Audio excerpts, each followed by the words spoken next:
Can't find the song.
Ready?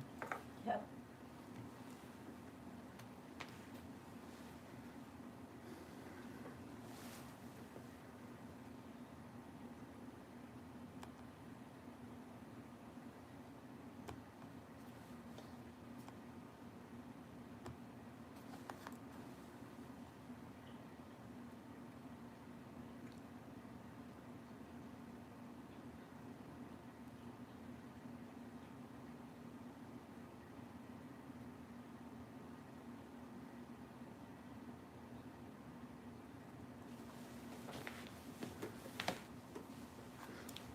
Three, two, one, go. The recording has started.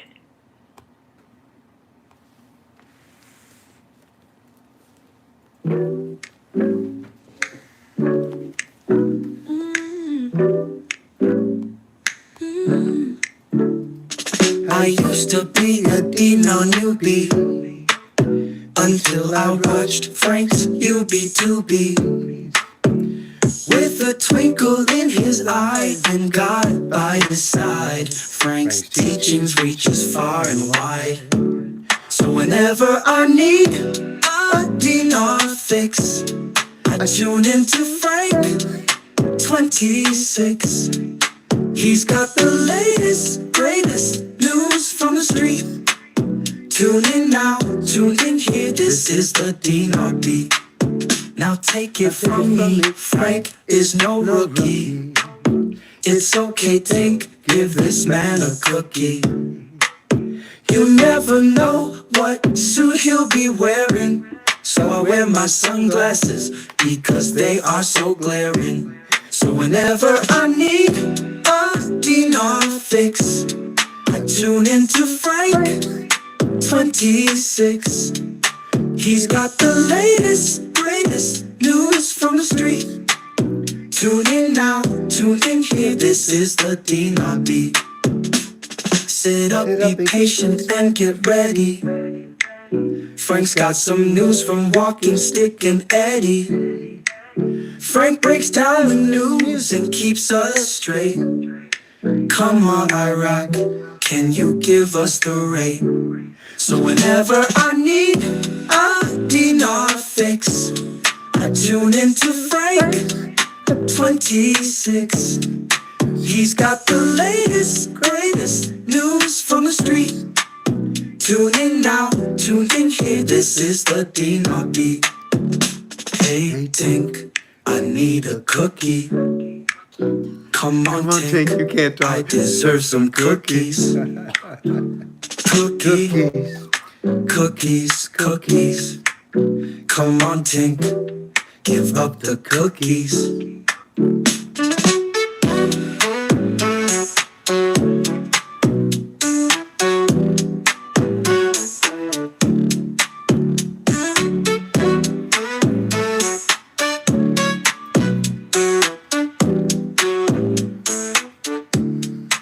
Greetings, family. Welcome to another one of your Frank26 UB2Bs. It is the 12th of December, 2024. Huh? Today's the 10th. I said the 10th. I said the 12th, the 12th month. My wife and I, how you doing, Tink? I can't talk. You can't talk, okay. We're both sicker than dogs. That's what you get when you get around thousands of people that are coughing like crazy, I guess, huh? Anyways, family, it's good to be with you. It is December the 10th, 2024. If you'll allow me, happy birthday, Mom. I'm just curious. Do you celebrate your birthday in heaven, Mom?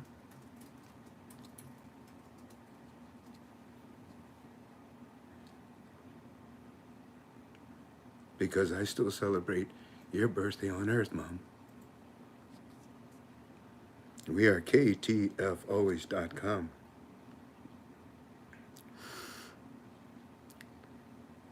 And we are a Christian-based organization.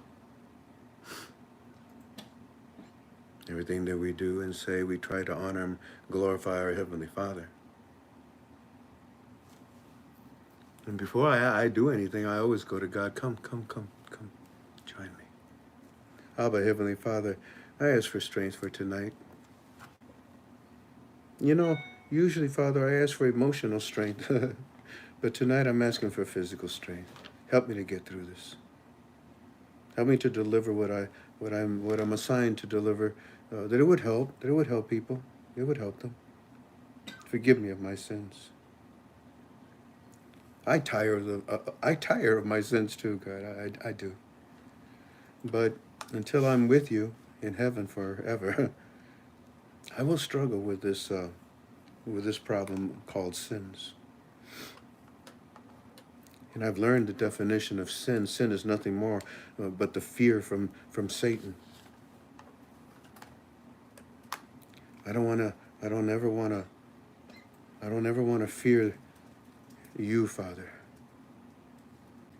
Yes, I pray for all those that are with us, because I'm sure that there are some people that are just as sick as my wife and I are right now. And I pray for those that are hurting emotionally, mentally, spiritually. For those can be much, much harder to deal with than the physical realm. I give you all honor and glory for tonight. And for I offer it to no one else, because you are my God. In the name of your Son, Jesus, by the Holy Spirit, I pray. Amen. Amen.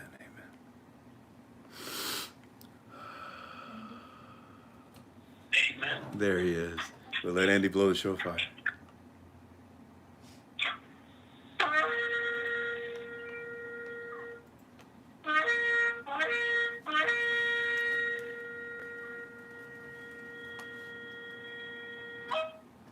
Amen, amen, amen. Thank you, Andy. See you at the end, buddy. Ladies and gentlemen, we are here to study the Iraqi dinar, and everything that I say is just strictly in my opinion, okay? That's so important to establish right away before we do anything. Everything that I'm about to share with you is just strictly in my opinion. This is a speculative investment. And one of the things about a speculative investment that you don't go around asking for the date or for the rate. You just don't do that. And the people that do that, it's because they're ignorant. Ignorant is not a bad word. It's a definition of somebody lacking knowledge. They're just ignorant. So teach them not to ask for a date and a rate. And teach them the things that we teach you here at KTFA. To prepare yourself. By understanding what Sudani is doing with the CBI and with Alak. But more so, pay attention to Sudani. Did I say Brazani? Forgive me. Boy, I'm going to need help tonight. My brain is so messed up and fogged up. You know that feeling when you're like, oh, your body hurts all over? Yeah. You know that feeling when you turn to the right or to the left, or you just open your eyes and the whole room just spins like crazy? That's what I'm experiencing right now. And I'm 3 days ahead of my wife. I got sick 3 days ago, and at least I have a voice today. We were going to have our singing UV-Tubi, but nah. I don't think you would have enjoyed that. Honey, did you say something? No, I said I do. You do what? Oh, you do have chills right now? Yeah, sweetie, I know. You're in the first 24, 48 hours, that's the most difficult. But I'll hold you in my arms, and I'll pray for you, and I'll rock you to sleep, okay? Okay. Okay. So we're here to study the Iraqi dinar, right? Yeah, we are. Under under normal circumstances, I would have said no, because of the way I feel. You know, being sick and all. But what's today's date? Oh yeah, it's my mom's birthday. Happy birthday, Mom. Well, what else was supposed to happen today on December the 10th? Can you post it for me so I can see where your thoughts are with me right now? Oh, thank you, Mighty. Yeah, you're praying for healing. Thank you. And Danielle, thank you kindly. BSF Lowell, thank you kindly. Completion says Eagle. Completion of what? Jeff says Victory Day. Baby Cake Victory Day. Daryl Victory Day. Everybody Victory Day. Victory Day. Victory Day. Victory Day. Victory Day. Victory. Oh, wait a minute. I got an RV. Well, no, and the RV was a long time ago, Carla. That was like about 10 years ago. We're in the RI phase. Welcome to KTFA. Let's see, celebration, Victory Day, Victory Day, Victory Day, Victory. Oh, wait a minute. Eagle says monetary reforms. No, but kind of indirectly. Love you both. Laws to be passed. Mario Martinez. Yeah, there it is. Finally, after about 100 people posted. Did you forget? How quickly we forget. But how can you forget the important things? On this day, do you remember? I told you that Sudani told Eddie told us, Mr. Frank. What's up, Eddie? Sudani's on TV.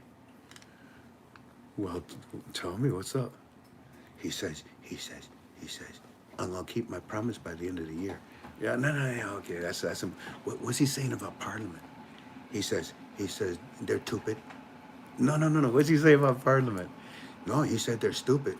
He told us not to pay attention to them. Oh, okay. What else did he say about Parliament? He gave them until the 10th of December. Might as well be the 10th of never. But he gave them until the 10th of December to pass the laws that he needs for the budget. Yeah. Oh. Let me see here. Taco Tuesday. Water tiger, that's funny. Taco Tuesday.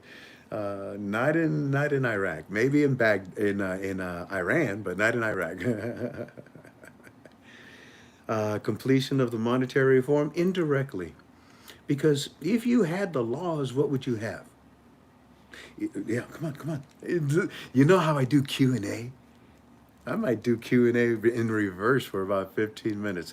So if we had the laws today on the 10th, what would that give us? What would that give Sudani? Let's see. The HCL, yeah, something else. The HL's in it. Okay, Kay says the new rate. Yeah. But still, no, it would give us the budget. It would give us the budget if we had the budget law. Duh. Right? It would give us the budget. Hold on. Oh, Toy VP. Budget. Yeah, budget. I said it. Okay, Toy.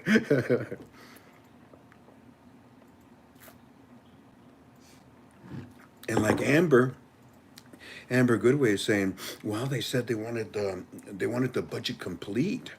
And the only way to complete the budget is by passing the budget law, the investment laws, and all the laws that are associated with it, right? Yeah. Alrighty. So here we are. Here we are today. Do we have the budget? No. That means we don't have the laws? Yeah. Well, did Parliament sit down to try to pass these laws today? No. Are you serious? Yeah. What did Eddie say? I can't translate that. Yeah, I can imagine. Okay, so he called everybody a son of a camel or something, huh? And he's angry as can be, right? Yeah.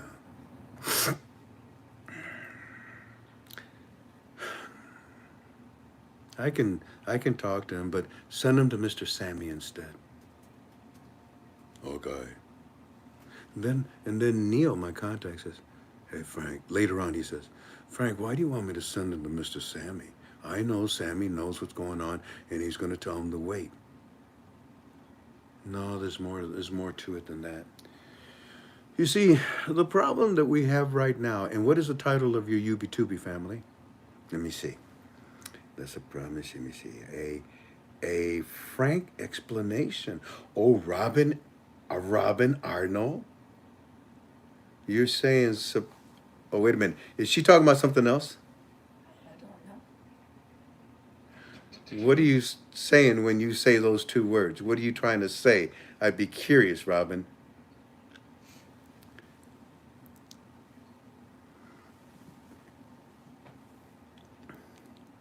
Did I use up my sleeve with Claire today? Yes. Then we posted it. Then they already know about up my sleeve. Oh man. So this our UB2B is no one's even only one person. Eagle posted it. Thank you. Everybody else is watching TV. Eagle says the title of your UB2B is A Frank Explanation. And I'd like to do just that. I'd like to give you a frank explanation of where we're at right now. In all honesty, we're 3 weeks away from the end of the year. I feel like this.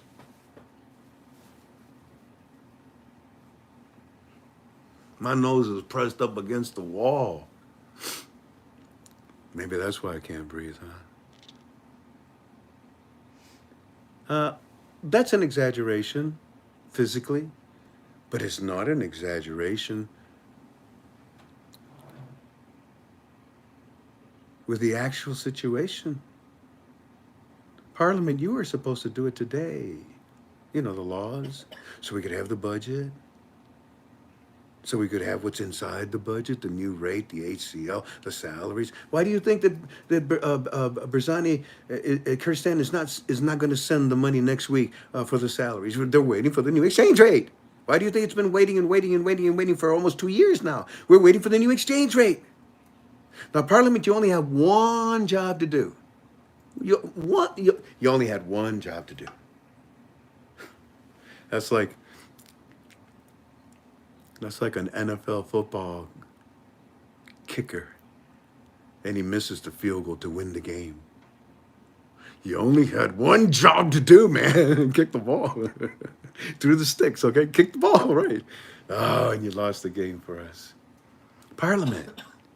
You only had one job to do, dude. Family, may I give you a frank explanation of what's going on? Would you like that? Let's see. Dawn says, I'm so glad to see Frank and Tank. May God bless you. Man, may God bless you too, you guys. Remember when the governor of the CBI said the words, said the world is waiting. Remember when the CBI said the world is waiting? Frank Parliament. I don't know what that means. Sure, Frank Splain. Frank Splain. Get it? Frank Splain. Explain. Alrighty. Explain, says Robert, with about 20 exclamation marks. Okay, Robert, here we go. Family, in all sincerity, I was this close to dressing all in white today, except for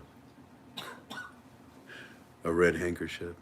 I was gonna dress solid white, red handkerchief. That's all. And I was gonna tell you we're just one color away, huh? Go change your clothes. Go change my clothes. Go change your clothes. No. But I was actually stopped. No. So, okay. It's interesting. Look at Scotch. He says, the governor of the CBI said, the world is waiting. What's the matter with you, Parliament? Stupid. Can anybody else tell me anything else? There's a surprise waiting for the citizens. Doggone it. Oh, really? I mean, I know you read all the articles that we post up, right? What's another one that was in there that was so good? What's another one? Jesus never fails, but Parliament does. Oh, that's a good one. Why does Parliament fail?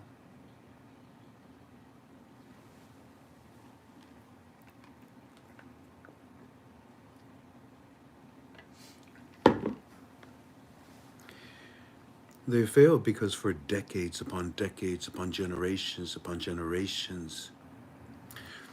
the Middle East, Arabic world has found ways to survive. And one of those ways of surviving is still, it's a primitive form of human instinct. But even when we were probably wandering around in the nomads, when there was danger, we would cluster together. We didn't scatter and run in different directions. We would cluster together.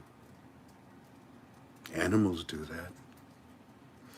Parliament, unfortunately, is composed of representatives from all the districts that surround the capital of Baghdad. Now, these representatives only have like a third, fourth, maybe a fifth grade education because their school system doesn't go that far in those rural areas. In order to survive in that heat, in that environment, they have to group together. They're called sects. They're called tribes. So each tribe is like, well, this is home field here, right here. Okay, we're going to win the game today. Why? Because you're on our field. Okay. When David challenged Goliath, he thought, hey, we're going to win. We're going to take over all of Israel. No.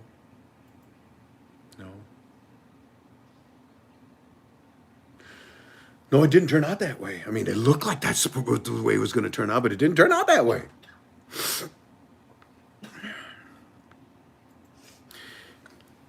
And these tribes, these groups of people, these races, these sects that are out in the desert, they send their representation. Hey, you, Adam, come here. Come here. Is he asleep? Oh, forget it. Joe, Ali Babif, come here. How you doing, son? Huh? You doing good? Yes, sir. How's your mom? Oh, she's good. Good. Okay, son. You're 14 years old. You're a man now. You understand? Yes. You got your sword? Good. All right. I want you to go to Baghdad and represent us in Parliament. Oh, you understand? Okay. Now, these are the issues. These are the things you're going to have to deal with, okay? And this is what you... Yes, no, yes. Okay? Because that will benefit us. Oh, okay. Does it matter if it benefits everybody in Iraq? No, we want it only to benefit our area. Okay, I can do that. Of course you can. Your mom and dad are still here with us. Oh, yeah, okay, I know. We'll take good care of them. Because you'll take good care of us. So they go to Baghdad and they sit there and they try their best to understand what's going on. We are all going to lose money. Thomas Smith, get rid of that person completely, 100%. Remove him completely, gone. No timeout, no nothing. Remove him completely. I'm sorry, Thomas Smith. If you can still hear me, I have to remove you, brother. That's not what I teach here. Now, you can go somewhere else where they teach that and knock yourself out, okay? Yeah, have a good day, sir, or evening. Now, continuing to where we were, under this frank explanation of the definition of Parliament. So you got Ali sitting there in Parliament representing an area that he is undereducated about, and he's just a young man or a young woman that is doing what he's told to do. He's a yes man. He's a yes woman. That's it. He has no knowledge, no understanding of a government or what they need to vote on, whatever. All he knows is says line number 23, I'm supposed to say no. Now, on top of all of that, bye, Tom. See you later. Take care. Somebody said bye. On top of that, check this out. Now, be honest with me, okay? Be honest. Okay, now, go ahead and post. Do you think that if you had $5, that it would be difficult to buy that person's vote in the direction that you wanted it to go? Let me see what your response is. No, says Fran. Interesting. So, friend, if I offered these people in Parliament a little bribery, you don't think they would take it, huh? Nope, says Millie. Ready up, double dog. That's what it should be. It's illegal. Okay. Money. Oh, there you go, Sonny. Oh, Sonny. Sonny.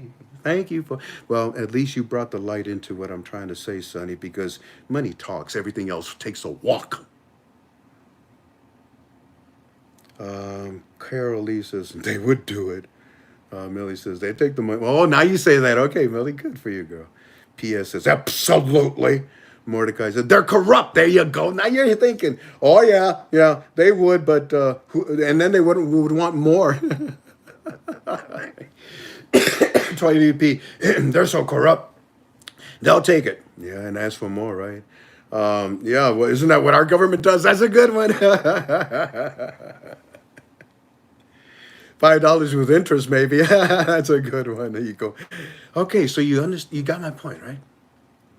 These non-educated young people that represent certain districts in Parliament have no idea, no knowledge of government. No, they're not politicians. They are only yes men for politicians. And the politicians own land, own buildings, own property, the buildings that they rent out. They own businesses all over Iraq. The politicians lead these tribes. They have about 1,000 camels each and 1,000 sheep each, etc., etc., etc. These politicians are filthy rich because for generations upon generations, people die, or excuse me, people are born in Iraq and they die, and they'll never know their true worth because it's been stolen from them for generations upon generations through the politicians of Parliament.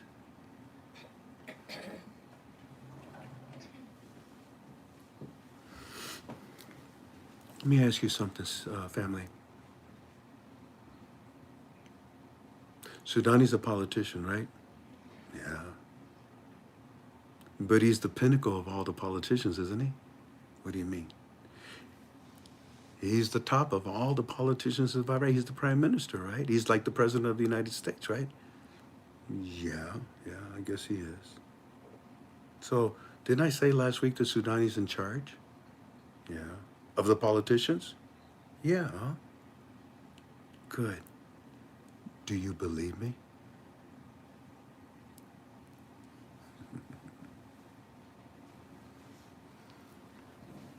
All right, let's continue with our frank explanation tonight.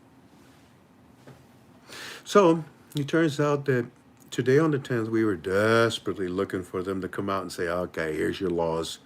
There you go, Soudani. All right. And Soudani was also like, okay, let me see what you got, let me see what you got. Really?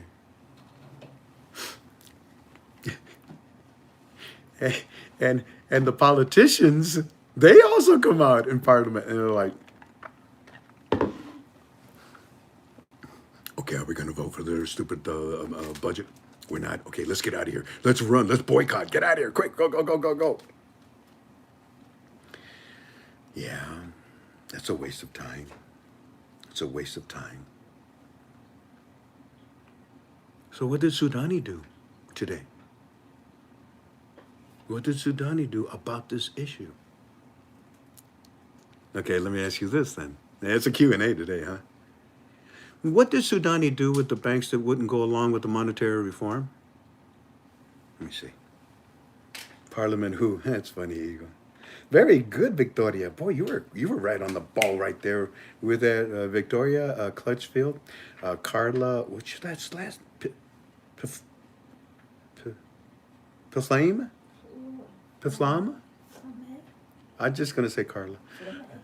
Cut them off. Frank never gives days. Closed them, fired them, eliminated them, closed them down, shut them down, made them an offer they couldn't refuse. This is great. Walking away from the holiday. Oh, no, that ain't it. Closed them down, shut them down, lights out, kicked them to the curb. This is Frank and Tink. We could play pill poker. I will see you. Yeah, that's a Z-Pack, isn't it? So anyways, Yeah, consolidate. Yeah, Scarlett's even better. He booted them. Yeah. And he also took some of them into the back alley and did a little, a little boxing practice. He took care of things, didn't he? And then I told you that he was going to do that, right? And then what happened? About 2 weeks later, I am now reopening these banks, relicensing these banks. How'd you do that? Why'd you do that? How come you guys are cooperating now? Because we know what's going on. Everybody knows what's going on, ladies and gentlemen. Do you know what's going on with the monetary reform of Iraq? Do you know what's going on with the exchange rate of the Iraqi dinar in Iraq? Do you? Is there anyone that does not know? Put no. No, I don't know. Let me see your hand. Does anybody know? Does anybody not know? Does anybody not know what's going on with the monetary reform of the Iraqi dinar? Let me see. He's going to make the decision for them. No. Woodshed, I like that, Greg. Yeah, he did. There will be dancing in the street. There should have been today, especially on this Victory Day, Victorious Day. It's done. I agree. It's done, Tammy. I agree. It's done. President attended ceremony. Everything I know changes. So if it's done, don't rambling. Please tell us. James, be careful.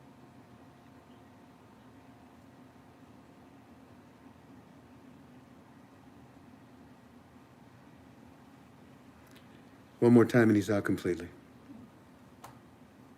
Emily, have you noticed my new attitude about people that are paying? Yeah.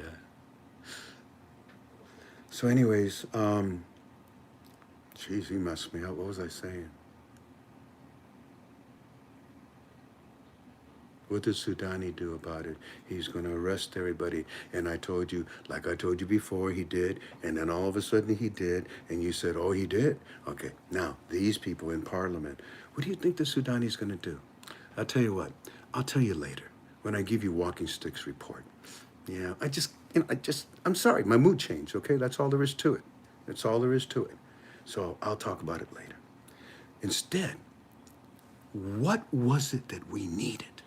In this frank discussion, what was it that we needed in order to bring forth the new exchange rate and the new lower notes? Now, one man gave us those two words. What was needed? Go ahead and show me. What was needed? And for that matter, who said it? No, not the HCO. A cookie. I like that, Jim. A vote? No. A budget? No. Cancel them? No. Budget approval. Secure. There it is. There it is. Finally. Art Troyer and Baby Crab Cakes. You guys are the one. Robin. Okay. Peggy. Good. Ortiz. Good. Bailey. Very, very good. All of you that are saying Simon, security and stability. That's it. Dr. Shabib made it very clear to our Blue Star, John, when he was at the United Nations almost 19 years ago. John, we need security and stability, and then we can bring it back. Who would have thought it would have taken this long? When I see what's happened in the last 20, it should have only taken 10 years. But I know where the other 10 years came from. There was a president that didn't want it either. Oh my goodness.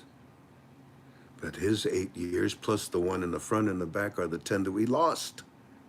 But here we are again now with the right leadership. Yeah. We needed security and stability, ladies and gentlemen. Dr. Shabiba made it very clear to the whole world, to our Blue Star. He made it clear to KTFA. We need security and stability. Family, with sincerity now, do you think that Iraq is secure and stable now? Not only in their political structure, and I mean that, even though I'm talking negative about Parliament. Look at the leadership and what he's doing. What do you think he's about to do to these kids? What do you think he's about to do to Parliament? So I ask you, do you think that we have security and stability in Iraq right now in order to bring forth the monetary reforms, new exchange rate, and lower notes? Anybody, let's see, yes, Frank, the situation is so much better. Oh, very good, yeah. Very good. Mel says, see, yes, absolutely. Yes. A good whooping. Of course, yes, 100% when Parliament is slapped. No, they get a pimp slap, huh? Come here. Don't do that.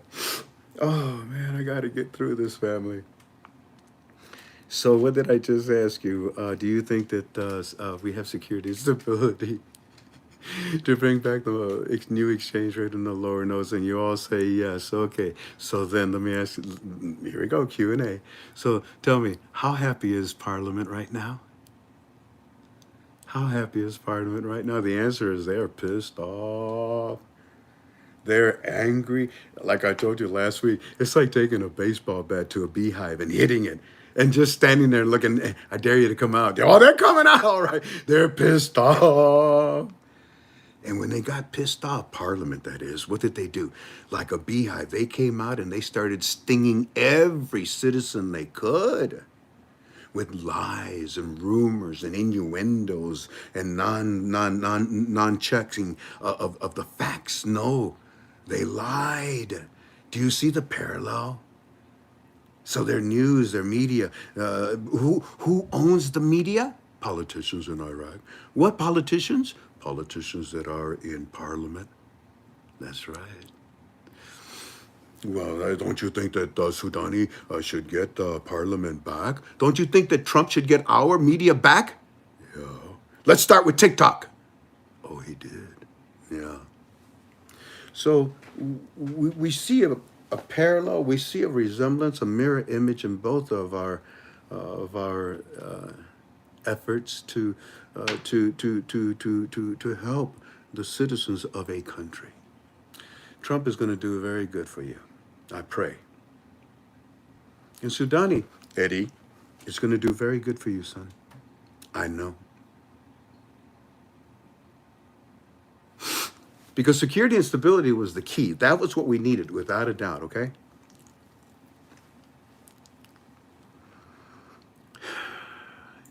And for me to suggest, and you agree with me, that Parliament is so angry right now, it's because they don't have the ability to steal like they used to. It's called profiteering. So if the politicians cannot profiteer anymore off of the currency, off of the exchange rate, through the CBI, through the auctions, what are they going to do? Only two options. Get lost or get along. And the majority have decided to get along, but they have lost some. They're just stubborn people. No need to tell you who they are. They're just some bank people that just aren't around anymore. Let me give you an example. Let me give you a real strong example that can bond this together for you. Let's role play. You know how we do. Haven't done that in a while, have we? Ring a ding ding. No. Ring a ding ding. Yeah. Ring it. Who am I calling? I forgot. Oh shoot. Oh yeah. This is your proof, okay, that Parliament is going to be taken care of very soon. Ring a ding. Hello? Hi. How you doing, Sutter? I'm okay. You okay? I'm okay. I could be better. Yeah, I know. I heard. Is it true? What, Frank? Sutter, you going to retire? Where'd you hear that? It's all over the news, dude. You're the one that leaked it. You're going to retire from the government? But you're pissed, aren't you? Sutter, are you there? Are you pissed? He doesn't want to talk. So you're pissed, aren't you? All right, but look, you're the religious. You're the leader of the people of their religious, background. Why are you acting this way? Why don't you just stick around and help the people, okay? So you're not going to get your sugar money anymore. Neither is Brazani. Nobody is. Got it? Have a good day.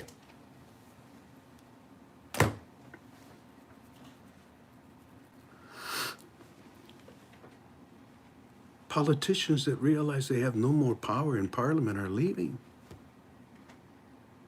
Bye, Sutter. He announced that he's going to retire because Sutter. Hold on a second.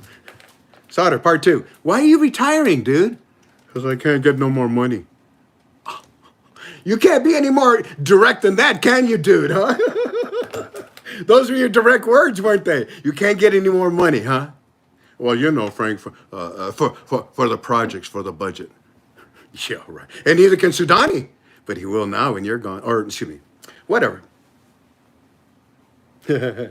Claire, bye-bye. We won't miss him. Don't get me in trouble, Claire. Look at Keith. Don't let the tent flap hit you in the rear.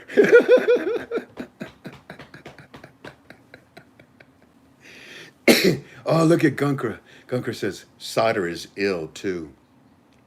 Well, they said that,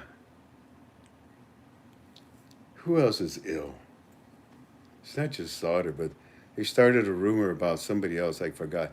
I'll tell you later when we get into the notes. How we doing on time? Alrighty. So, don't let the door hit you. Yeah. So, yeah, there's an example. Oh, it's a powerful example. You already seen banks that are closing down. You already seen people that are leaving because they can't steal no more.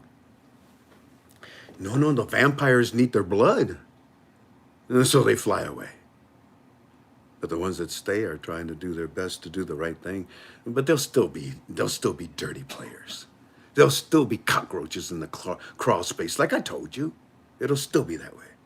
But the floor will be almost spotless to the point where you can bring forth the new exchange rate and the lower notes. Why? What made the floor spotless? The security and the stability that Sudani has brought into this country.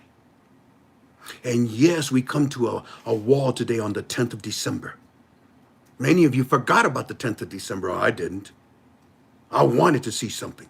Parliament, finish those laws. Because you give me those laws, that's it. You bust open the piñata. There'll be candy all over the place, even for you. You don't have to steal it.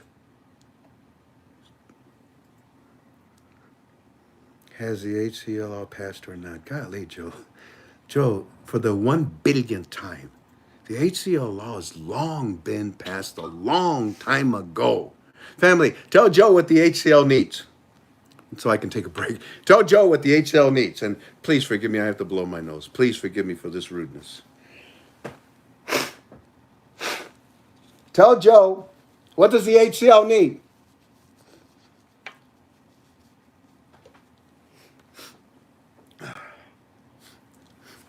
Thank you, Robin. Robin says, a new rate. DJ says, a new rate. Yeah, because that's why earlier I said, no. It's the budget that it will bring forward. Because inside of the budget is all these things that need the new exchange rate. See how it works? Alrighty, so family, we've had a frank discussion, and I've been very frank about it. To be honest and tell you that this is where we're at right now on the 10th of December. This is the situation where we're at right now. Now there's more. So let me see. I've got 20 minutes before we bring in one of our advertisers. Let me. I got two bank stories.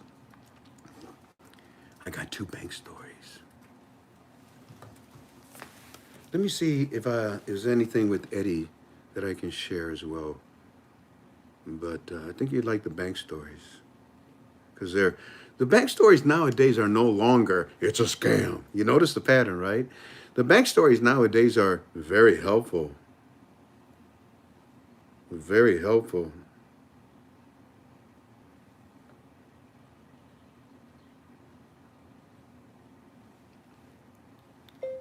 Thank you. Keep your eye open for it. Okay, please recap. Oh my God. Frank, let it go. Let it go.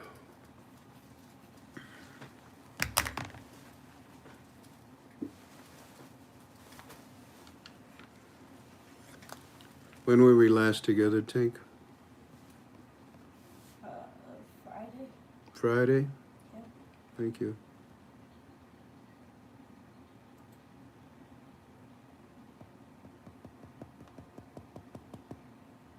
Holy cow.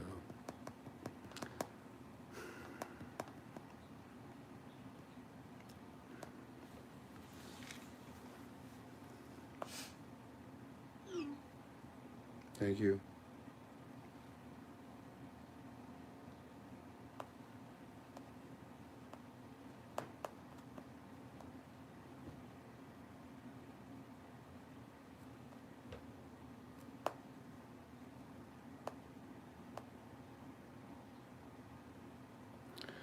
All right, just a little bit. Let's start with Friday in the afternoon about the fifth report that came in. I don't know if I shared this with you on Friday when we were together. Says Frank Sudani is having another 90-minute closed meeting with Parliament, and he spoke angrily at them. Did I share? Do you remember this, family, that I told you that Sudani had a 90-minute meeting with Parliament, and he basically beat them. He beat them up with with words. Did I show this to you already? No, says Ray. No, says Lampley, and no, I don't remember. All right, then let's keep going. Snow says yes. Shang said yes. Huh? Shang said yes. Jen says yes. Shang. Shang said yes. Then we'll go past it.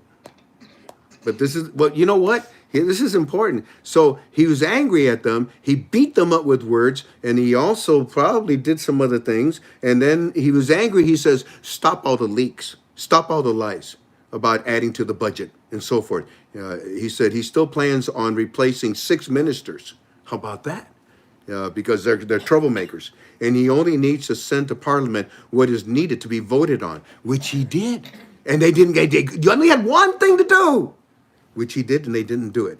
Well, only sent certain paragraphs other day to vote, and the Kurds walked out and no vote, and they created a lack of quorum for the Kurds representative to see finance minister again, and Sudani say no, that the Kurds are only playing games. You see, Sudanis, that's enough.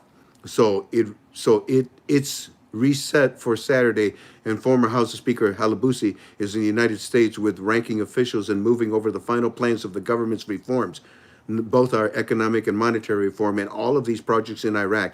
And we feel like that would include a rate too. So that's like a sneaky meeting in the USA. They're not saying much, Mr. Look at that. So you see, they're not saying much, but you see, the citizens know. They are being highlighted, educated constantly. You don't. I've been gone from Friday, and so much happened, and I don't see any of it on the internet. I see some people talking, and discussing some things back and forth. I see one guy, bless his heart, he's just sitting there reading. Yeah, I'm going in today. I'm going, and that's it. What did you learn from that? I could have read it.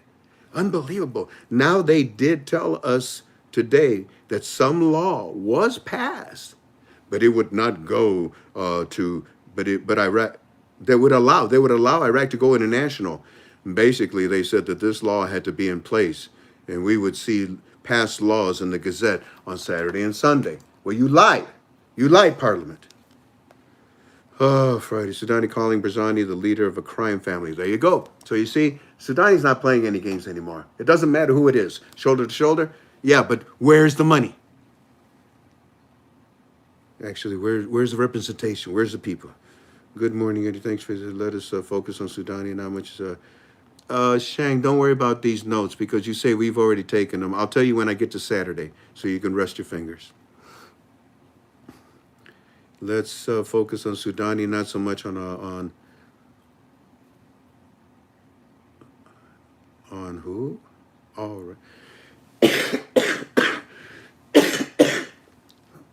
Forgive me, family. Not so much on Barzani right now because he is still waiting for the success with the budget in order to release the new exchange rate. Indeed, Eddie, it is sad that the evil politicians of Kurdistan are playing this game. But remember, I told you, there will always be cockroaches in every government. But Sudani has done a very good job of controlling them. Of controlling them. And you know that this is political. You know that this is all political, Eddie, right? You know that this is political people that are against Sudani. His last attempt to stop him from giving you the reforms and giving you what he promised you, to giving you the budget, from giving you the new exchange rate. But notice, Eddie, he's not flinching, is he? He's not hesitating. Every time there's a delay, he attacks it right away the next day. He is not hesitating. He's moving forward. Those that don't agree are arrested quickly, aren't they? And you know that. You're seeing that. They are not getting away with anything. Look at this guy that we... No. Barzani, but if Barzani does not get his people in line the same way that Sudani got his people in line with parliament, then Sudani will point the finger at Barzani because he's the leader of the Kurdistan area and accuse him of being a criminal and arrest him if need be because he hasn't done what he's supposed to do. Take over your government. Take control of your citizens and send to us what belongs to you. Nothing is going to stop Sudani anymore, Eddie. That's the beauty of what I'm seeing right now. I don't give a blankety blank about any negativity. All I care about, and that's why I get rid of people left and right when they're negative. All I care about is every day seeing what Sudani is doing, and it is phenomenal. I will call him mini Trump. Remember I said that last time when I was with you? I will call him mini Trump. Frank, yeah, okay. And then Eddie was telling us here, yeah, look, it's gotten to the point where even in Baghdad, we're screaming, we're yelling, we're using megaphone. No, I don't want. Barzani, the people are walking away too. In Kurdistan, they're protesting against the Kurdistan government. I said, good. I did. I said, good. Friday, Eddie just sent more. He says Ernst and Young had private meetings today with Sudani closed doors. The parliament session for the amendment to the, now listen carefully. The parliament session for the amendment to the budget has been moved from Saturday to Sunday at 1 p.m. And there seems to be a little secrecy about this session that they're talking about to us on TV. They are saying that Iraq is now stable and secure. Look, you see, this is the key. They are telling us, they are saying to us that on the TV, on this TV session, that Iraq is stable and secure. And they're saying it's important to continue with these international relationships. So let's now go to Saturday. Here we go. Claire Shang, I'm picking up on Saturday. Sudani on TV, Mr. Frank, talking about the Victory Day on the 10th and salary from the 8th through the 12th.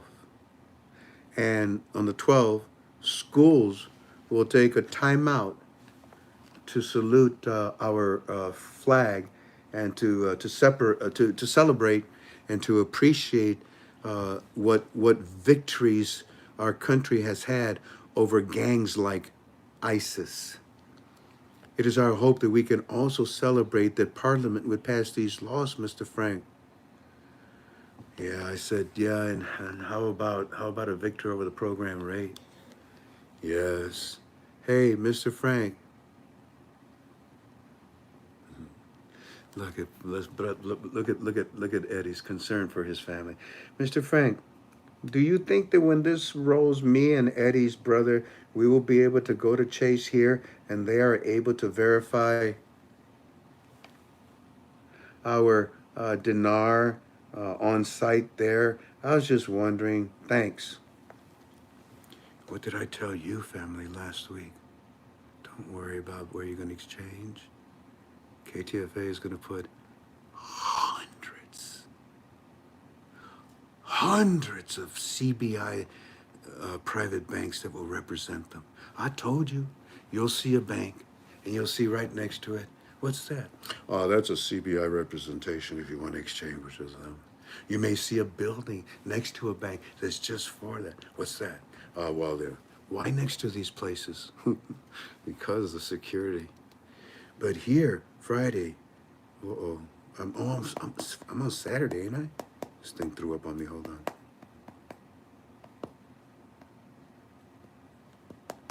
Yeah, I was on Saturday, wasn't I? Yeah. Hang in there, family. Friday. Saturday. So on this Saturday, they told them on the weekend, we'll go ahead and pass everything up. Liars. Again, you lied, Parliament. Again, you're scared. You're nervous. Look, if you don't pass these laws, you're not going to get anything. You think that by preventing Sudani from releasing the budget and the new exchange rate, that's going to hurt you? No, you won't be able to live off the fat of the land anymore, but you'll be able to live on the land. And that's the problem. They're scared to pass this. But Sudani has a trick up his sleeve. Not my sleeve, said Bullwinkle. What do you think, Rocky? I don't know, but we'll tell you more about that later, family. So on these days that I just showed you right there, they were important to Eddie. They were all looking for all of this stuff to happen over this weekend. And if they did, whoo, we would have been sitting pretty. But no, it didn't work out that way. So then Eddie says to me, hey, look, when this happens, can I use the banks here in Iraq? Did you notice the bank that Eddie said? What was the name of the bank? Post it while I drink water.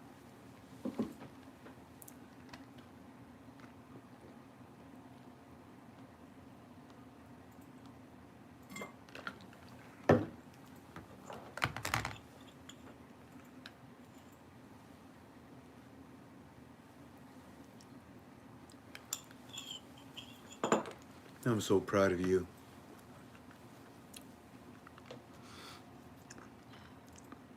I am so proud of you, Mark, Greg, Shane, Julie, Constance, Betty, Snow White, Fran, Angie, Kitty, Michael, Darlene, Juan, all of you that said it.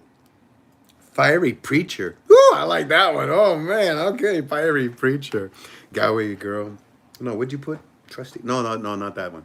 So, family, Eddie is asking me, where can I exchange? Isn't that what you asked me? And Eddie says, maybe I should go, where you're teaching everybody at KTFA. I should go to Chase. Because Chase has its talents locked in to the monetary reform by the jugular vein. And it's not going to let go. And when you go to them and you say, but you said it was a scam, they'll look the other way and they won't give a shit. So I tell Eddie, I say, hey, buddy, let me see, let's read this again.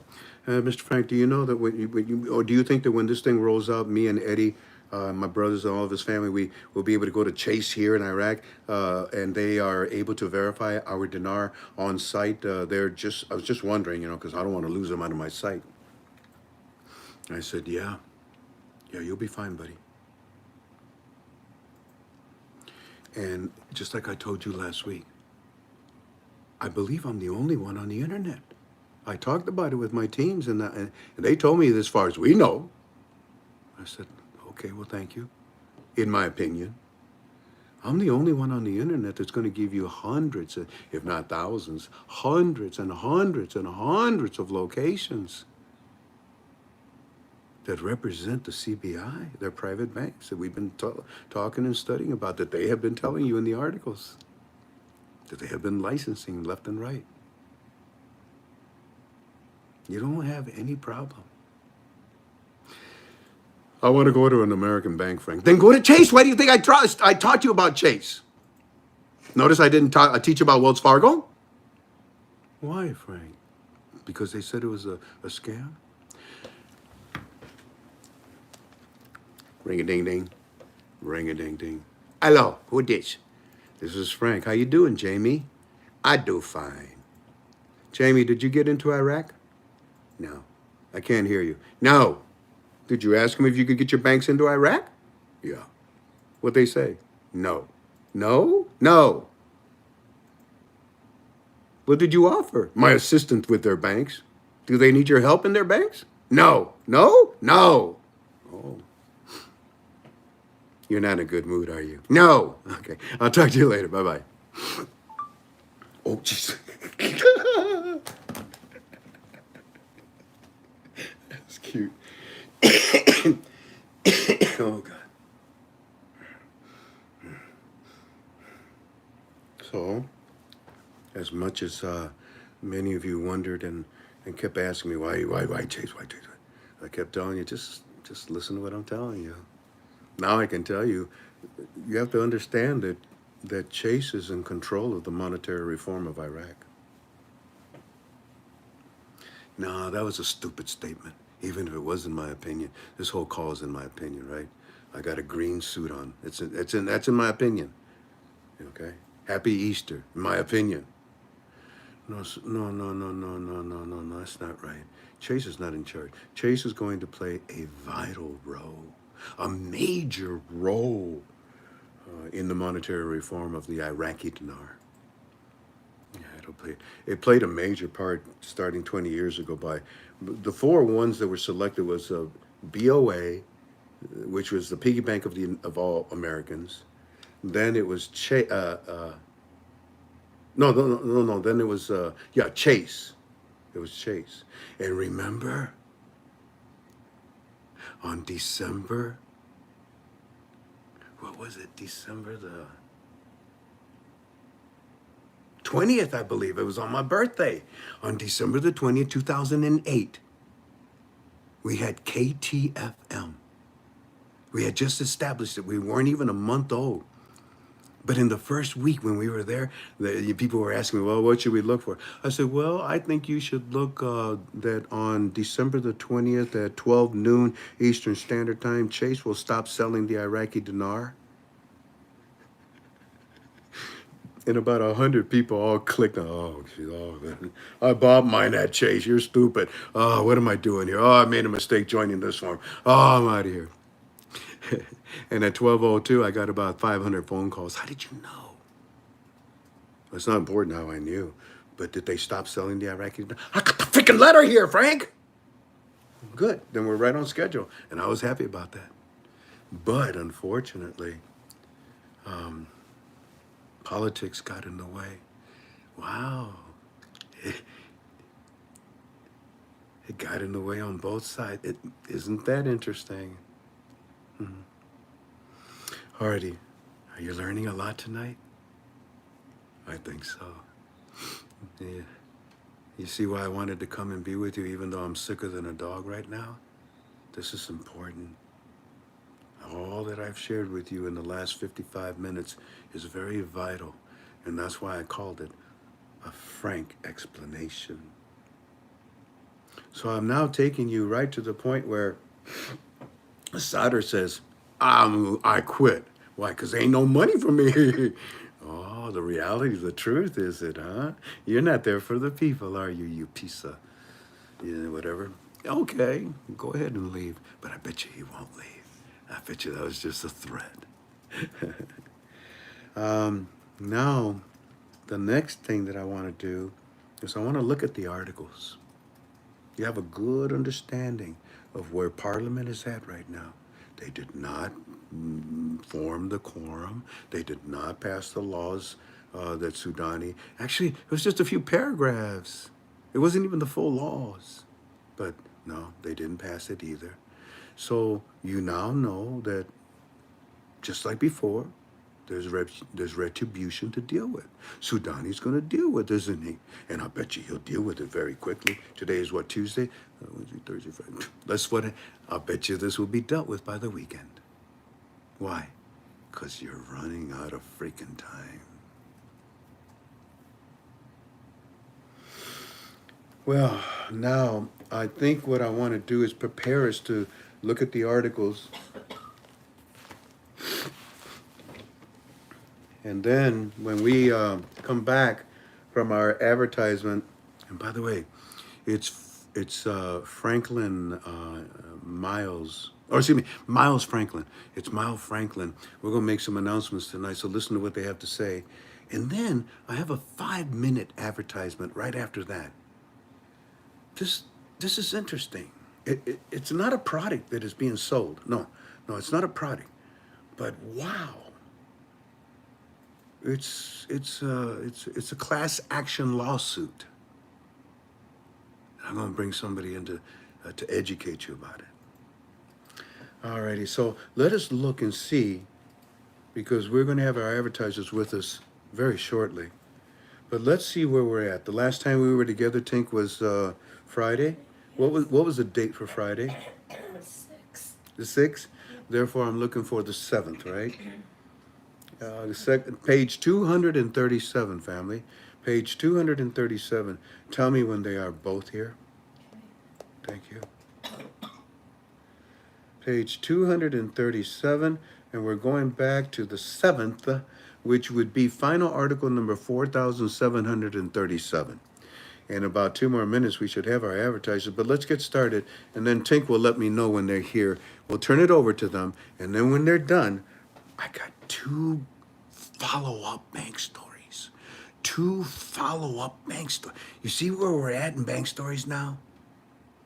They're freaking calling people and telling them to come in. Final article number 4737. Prime Minister issues directive on the occasion of the Great Victory Day over ISIS gangs. What do I say upon top? Mr. Soudani, that's wonderful, but a new exchange rate for the citizens of Iraq would be victorious. Final article number 4738. Unified prayer in Mosul to support unity and social cohesion. What do I say up on top? Iraqis pray for their leader Soudani. This is good. This is good. I am a Christian. They're Muslims. I pray to my God. I want them to pray to their God. This is good. If they ever want to know about my God, I'll tell them. But this is good. Much rather I see a country praying than a country killing each other. Final article number 4739. The House of Representatives puts forward the personal status law and 2 controversial laws on tomorrow's agenda. Oh, yeah. And what do I say up on top? The second reading, 1 more to go. And even this they let them down on. Final article number 4740. Central Bank Governor receives representatives from the Innovation Center at the Dubai International Financial Center. Holy cow. That is powerful. Look, and what do I say up on top? Do you think that Soudani believes the lies and the delays? Do you think that Soudani believes the lies and, what is it again? Central Bank Governor receives representatives of the Innovation Center and Dubai International Financial Center. Do you think that Soudani and these people that he's with believe all these lies that we're seeing, all these delays? They're scratching their heads as well, too. You got a stupid parliament, don't you? Final article number 4741. The Center for Banking Studies announces its training plan for the year 2025. Well, ladies and gentlemen, what do I say up on top? The CBI trains for a new exchange rate, not a program rate. Study this article and realize what I just told you. There is now the Center for Banking Studies announces its training plan for the year 2025. They are not training for a program rate. That is the point of this article. Final article number 4742. Most notably, Trump and Macron. Barzani meets world leaders in Paris. What do I say up on top? What's the blue title for this? Trump talks to Barzani more than Macron. Get your government in order. I already told Soudani. I can't prove any of that. That's why this whole call is in my opinion. But what do you value my opinion? Final article number 4743. The House of Representatives postpones its session. Duh. What do I say up on top? Soudani is prepared for this delay. Duh. And that was the whole hour that we were together right now. Yes? All right. Okay, ladies and gentlemen, I'm going to go ahead and stop. We're going to take about 15 minutes here. Listen to Miles and Franklin, and then we'll get back because this is very serious, what we are reading. Larry, the floor is yours. Let me know when you're done, gentlemen. All right. First, I want to wish everybody in the group happy holidays and hope everyone's healthy and safe. And we look forward to a joyous and 2025 and a healthy one for everyone. Well, we'll get on the line with, we have Andy here from Miles Franklin Metals. He runs the whole show. And Larry, can you hear me okay? Because you're coming across really, really broken up. I wonder if It sounds good. It sounds good on our end. No problem. Okay. Oh, so you can hear it just okay now? Yes, sir. Yeah, I can hear you not that great. Okay, let me try another way here. Hold on a second. Is that better? That's better, yes. Oh, okay, good. Well, anyway, we're going to have Andy here from Miles Franklin Metals tonight. He'll give us an overview of what a few items that they do have, and he'll give us an update on the KTFA logo going on the silver coins and hopefully bars. But Andy, are you there? I am here, yes. All right, Andy, I'll turn it over to you, buddy. So I didn't hear what you wanted me to chat about. You're really coming in muffled. Oh, okay. I'll bring it up. I'll do it, Larry. I'll do it, okay? Because we got to hurry up here. How you doing there, Andy? I am doing well, thank you, Frank. Thank you, because I feel horrible. I ended up going to take my grandchildren on a trip for a week, and when we got back, I ended up, I guess, picking some stuff on that airplane. This is the season where these germs they just spread all over the place. So if I sound strange, I apologize.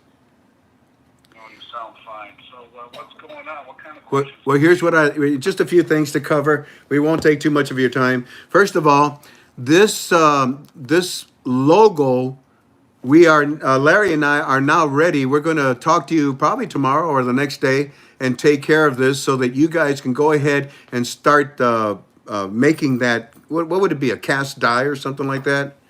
That's correct. That's correct. Can you describe to our family how they're going to buy it? What will it be on? What will it look like, etc.? Anything you want to share with us? Well, it will start out in the form of bars, whether they be 5 ounce, 10 ounce, or kilo. The coin making machine is in-house. We're still refining. That's brand new. We're still refining our processes with the rounds or the coins. But the bars will be 5 ounce, 10 ounce, or kilo. Usually we do 10 ounce. If you want 5 ounce, we can. They're brand new. They're fresh. They are high quality. And I think your audience will love them. And they will, other than your logo that will be on the bar, will say 10 ounce pure silver. We've done it for several other shows, and they've all turned out fantastic. Fantastic.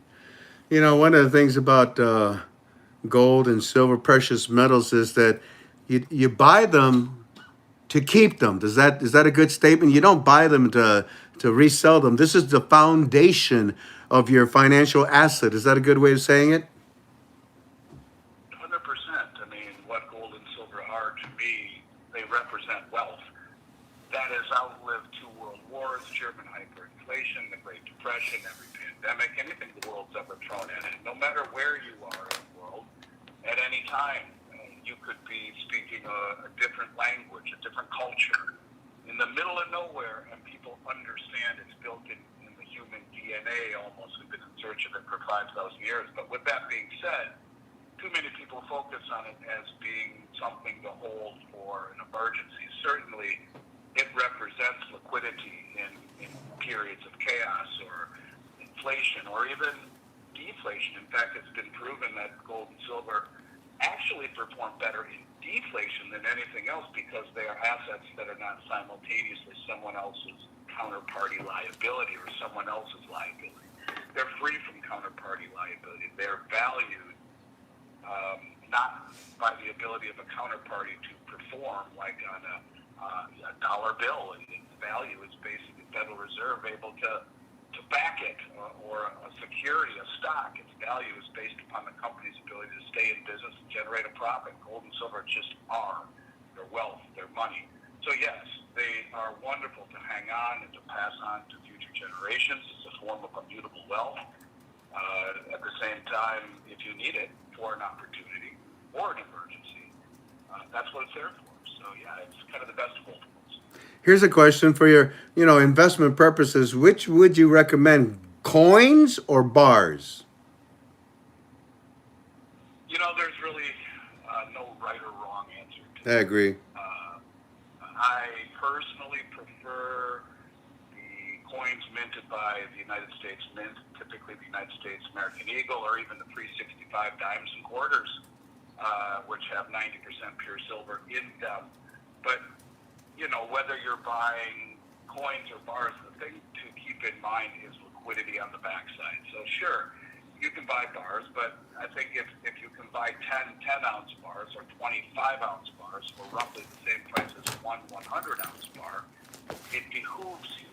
Same thing would be true if you could buy 100 1-ounce rounds for the same price as a 100-ounce bar, because whether you're playing poker with your friends or driving on a crowded highway, you can never have too many outs or exits or options. And if you are able to enhance your liquidity by a factor of 100 or by 20 or even by 10 at little or no expense, then it behooves you.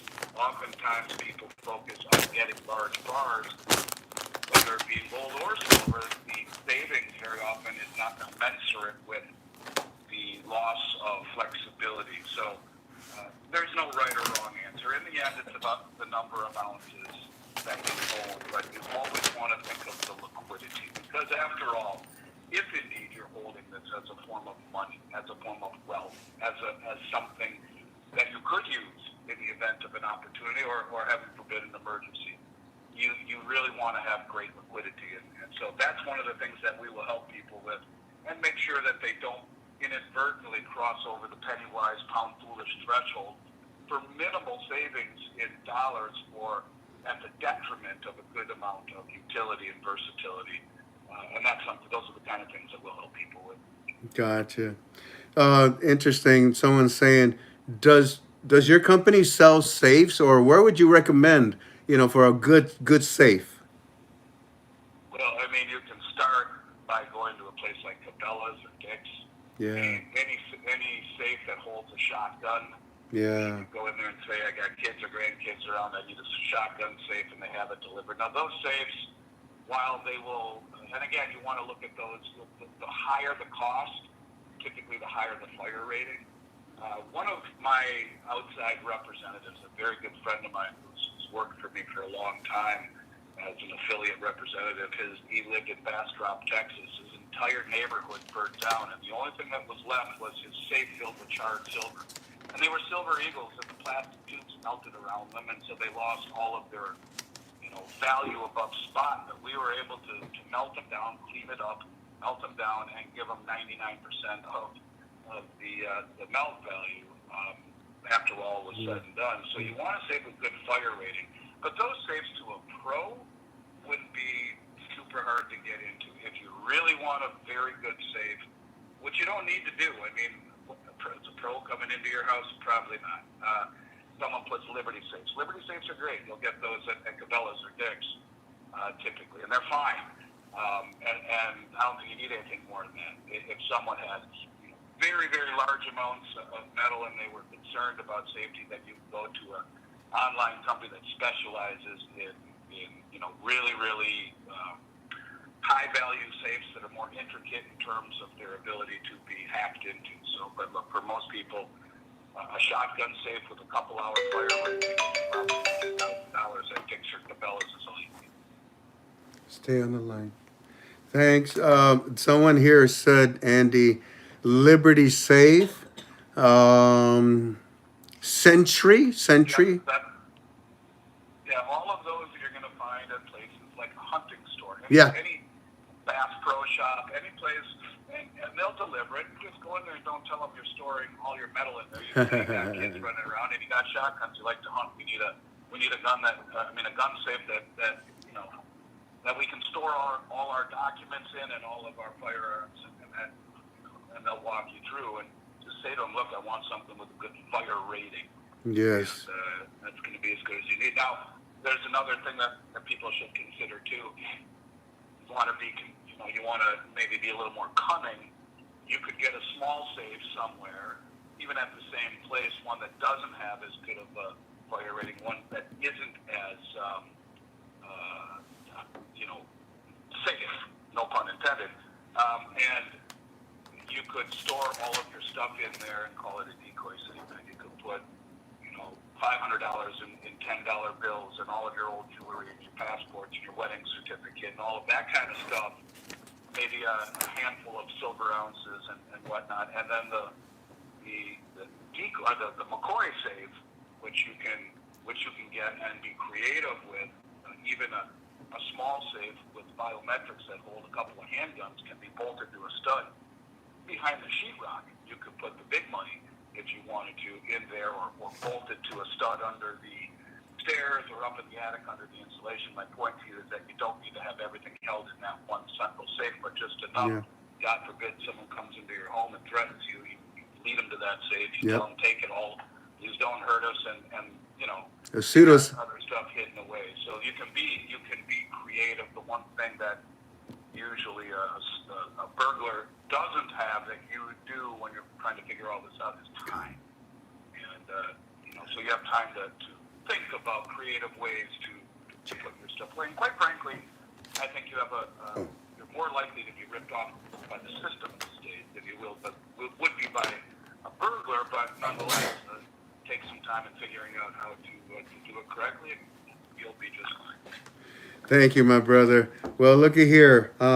Let's go ahead and wrap it up because I've got others, and I want this is Miles Franklin, ladies and gentlemen. Go ahead, Andy, and let them know. I've got your phone number. I'm going to read these phone numbers off and this email off to you, and we're also going to post it in the chat room, ladies and gentlemen. But Andy, go right ahead and tell them, how do they order gold and silver from you? Through us. Yeah, and someone put in your notes, do you buy back? Yes, we do. Of course, we've been doing this for 35 years. We've done 11 billion in sales without a customer complaint. The easiest way to buy from us, you can buy online, but if you want the KTFA special price, send us an email at info at milesfranklin.com, and tell them, put Frank26, I believe it is, in the subject line, and you will get our special pricing that will be as good or better than anywhere in North America. Of course, you can go to our website, which is milesfranklin.com, and if you have questions, please feel free to reach out to us directly. We're happy to answer any questions that you have. I can't thank you enough, Andy, for spending some time with us and answering some questions. That's Miles Franklin's, ladies and gentlemen. Info at Miles, M-I-L-E-S, Franklin, FRANKLIN.com. Or you can call my friend Larry, our broker, 571-477-0881. Tell him you're with KTFA for two very good reasons. Number one, you'll get our prices. Number two, I'll get credit for it, and I appreciate it. Thank you, Andy. God bless you, my friend, and we'll see you in a couple of weeks. You stay well. Stay well, guys. Hey, Larry, Yes, sir. don't leave me real quick. You're my broker. Yeah. You're my broker. Let me see. I asked people 5 questions for you. I'm a registered agent with a licensed broker with the United States Treasury. And when people call me, they can only answer my 5 questions. I cannot answer them with anything else because it's a speculative investment. Now, you and I have been together for, gosh darn it, I think it's been about 16 years, Larry? 15, I think. Yeah. Okay, well, it's been a minute. And you know something, Larry? I've never had one problem with anybody. You've been very good to our family, very cordial. Whenever there's an issue, you nip it in the butt right away, and I thank you for that. Ladies and gentlemen, this is my Go ahead, Larry. Yeah, customer service, you and I are on the old school. You know, you got to take care of people. You got to make sure things are right. Mistakes happen, we fix them. So, Indeed. enough said. God bless you, Larry, and thank you. And we'll see if the family puts any orders in this week. Have a good one, and thank you for all that you do for us, sir. All right, have a good night, all. Good night, buddy. Bye. All right, ladies and gentlemen, one more, and this one is a friend of mine by the name of Alan. Like I told you, I don't know anything about this, but he called me and I said, wait a minute. This is a class action suit? He says, yes. Well, then that means that you can, follow, trace, investigate. Yeah, I want to know about this to help our KTFA family. Alan, are you there? I am, sir. How you doing? Mighty fine. I told you 5, but take what you need in order to get this message across. I'm going to go blow my nose. Okay, thank you very much. I don't know what in the world I did to ever deserve to get to follow the great Andy Scheckman, but I appreciate that. Yeah, he is a wonderful And man. he's a volume of knowledge. I'm gonna tell you, one of the best I've seen or ever heard. So, anyway, yes, my name is Alan Mullins, and I've been on here a couple of times with a few different things. However, Frank, what I ran across, and I do appreciate the time. Thank you so much for letting me come on. But what we have run across is a class action lawsuit that took place between Visa and MasterCard and basically all the groups of merchants that utilize their services. This lawsuit started in 2005, and it was finally settled with a final settlement in March of 2023. The merchants did win in about 2018 or so, and it was overturned and sent up to a higher court, and then was reinstated in March of 2023. This is a final version. Money has already been transferred into the escrow account. But it's a class action lawsuit, and here are the allegations that took place in this lawsuit. The lawsuit alleged that Visa and MasterCard violated antitrust laws by setting high interchange fees for merchants, and then by enforcing their own rules, that prevented merchants from directing customers to other payment methods. So basically, they were creating a monopoly for themselves and wouldn't allow the merchants to do anything else if they were using Visa and MasterCard, which is against the law. So the settlement that took place is a $5.54 billion settlement, and it aims to compensate businesses for these overcharges. The eligible businesses, and this is where everybody needs to listen very carefully. Eligible businesses can reclaim some of the fees that they paid during, get this, a 15-year period covered by this lawsuit. And that 15-year period is, write this down, January 1st of 2004 all the way through January 25th of 2019. So, so basically what that is saying is businesses and nonprofit owners who paid Visa and MasterCard credit and debit card fees between 2004 and 2019 are eligible for these claims. And so here's what's going on. This was settled in March of 2023, and they thought that they had enough people to come in, and they had a deadline for filing for these of August the 4th or August the 8th of 2023. The judge wanted the saturation rate for all of the offended, all of the defrauded merchants. They wanted a saturation rate of 50%, and they did not get that. They got about 28 to 30% by August 8th. Nobody knows about this. I had not ever heard about this. Look, I helped 250 companies with the ERC, and I had never even heard about this class action lawsuit. And Frank, I don't think you would, when I spoke to you about last night, you had never even heard of it either. It has not gotten out there, and nobody knows. However, if you took Visa or MasterCard between the years of 2004 and 2019, you have money coming back. It does not matter if you have sold the business that you had before, if you still own the business, if it was an online business or a brick and mortar business, or if it was just done through your cell phone. If you took credit card payments during this time, you have money coming back. And from this lawsuit, it is $5.54 billion with a B dollars that are set aside. We should look into this. And I'm working with the attorneys that are working to get all this together. And that did the class action lawsuit, and then also now they are in the process of getting all of the claimants together. And me and there's a bunch of us that are working with these to get the news out so that we can get the saturation up. The deadline for right now is February the 4th of 2025. It was given 6 months more because the judge in the case wanted a 50% or higher saturation rate so that this disbursement can help as many people as possible. I'm not exactly sure where we are now.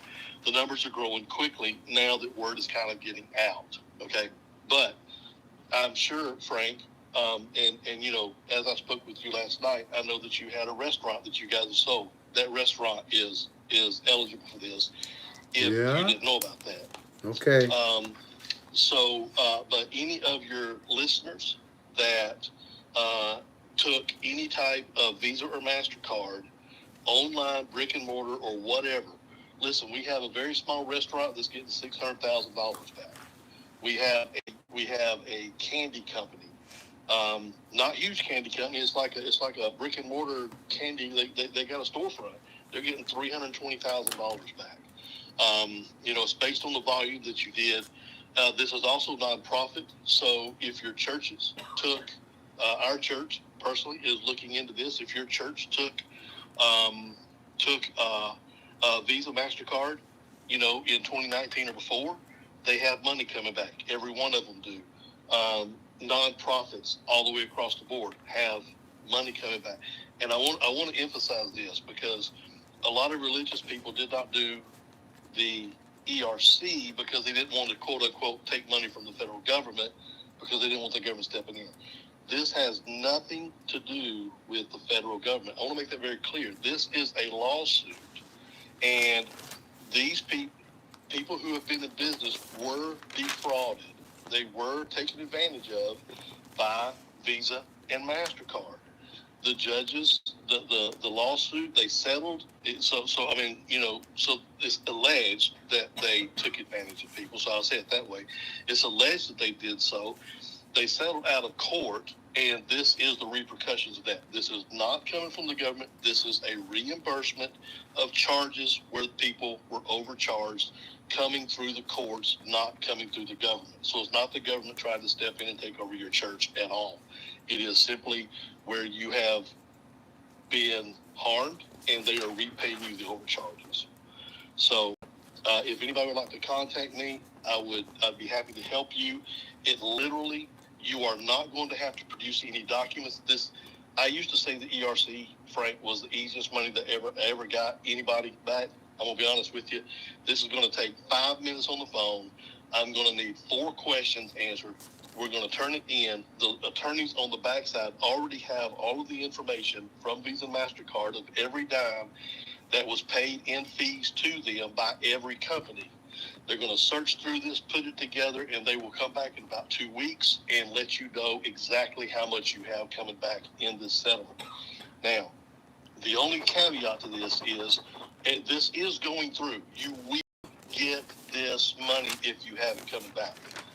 The only caveat is if we don't reach the 50% saturation by February the 4th, there is a possibility that the judge will put it off for another 4 to 6 months. Okay? That's the only caveat to this. That's the only downside to this. But if we can get everybody to that was part of the used Visa MasterCard during these years to go ahead and step up and get ready for their money, then it could be. I mean, we're talking about you know, a lot of money for 15 years. I mean, it could be quite a bit of money for people. And so, you know, if you call me, I'll be happy to go over some numbers with you and let you know, an approximation of how much it is. And then, we can be on your way. And literally, it is going to be the easiest thing. It's going to be 4 or 5 questions, 5 minutes on the phone. And again, my name is Alan Mullins, and you can reach me. My telephone number, I texted to the team. I don't know if she can put it up in chat or not. Yes, we will. Okay, thank you. But my phone number is 770-315-2109, and my email is Stellar Lend, STELLARLEND @gmail.com. And so I'll be happy to help anybody I can. Let your friends and family know about this. This goes from florists to restaurants to construction people to all anybody who took credit cards, whatever, automotive places, repair shops. It don't matter who it is. Whatever they did, if they took, no matter what size the business is, either you can be a multinational business. It don't matter. Any size business can apply for this. So. Thank you. I appreciate this because I can see already the tumblers ticking in everybody's heads here. All these questions that are being asked are very astute questions. Y'all get a hold of my friend Alan here, okay? One more time, his phone number is 770-315-2109. Just tell him you're with KTFA and he'll take care of you. Thank you, Alan. Thank you so much, Frank. Hey, we only have a certain amount of time, I think. What is it, until February? Correct. We have a deadline of February the 4th. We have got to get everything in. I'm trying to push everybody to make sure that we have everybody in, because there's a 2-week time period that the attorneys need to go through, and they will get back with each individual and say, look, this is what we have come up with, how much that how much business you did in this time frame, and they need a little bit of time to work all that out. So the faster they get in, the better off they're going to be. But we're trying to say, at least by the third week of January, everybody needs to be in as fast as they can. So I'll tell you what, we'll bring you in every week until that time frame. And do me a favor, though, just keep it within a 5-minute. They already know. So when you come back in within 5 minutes, because this took almost 15, and people get very antsy when my commercials are too long. Thank you, brother. I'm very sorry. No. You did a service. Anybody complaining about this commercial should be ashamed of themselves. God bless you, brother. Take care. Thank you, brother. See you. Let's finish up the articles, family. Where did we leave off? Shang, can you tell me what last number we left off of? 47, 43. That's my Shang. 47, 43 was the last one that we did. Well, that's the next one, I believe. No, that is the last one we did. It says that the House of Representatives postpones its session. And this long lecture that we have already given in the first part is talking, that's what this article is about. What do I say up on top? Quote, Sudani is prepared for this delay. Final article number 4744. Iraqi parliament session stalled due to the coordination framework boycott. What do I say up on top? Mistake. Sudani will bust you. Final article number 4745. Al-Sudani attends the meeting of the presidencies and the state administration coalition to discuss developments in the situation in Syria. What's the blue title? Sudani's a peacemaker. He's not a warmonger. He's not a war. He's a peacemaker. He brought peace to his land, and he's going to help with what's going on right now with Syria. It's serious, isn't it, what's going on with Syria? This is an opportunity. This is an opportunity for human beings just to be. And this is an opportunity for the Middle East human beings. They've been abused by their governments for so long. Another tyrant has just fallen, a powerful one. In fact, this tyrant may even cause a domino effect, in my opinion.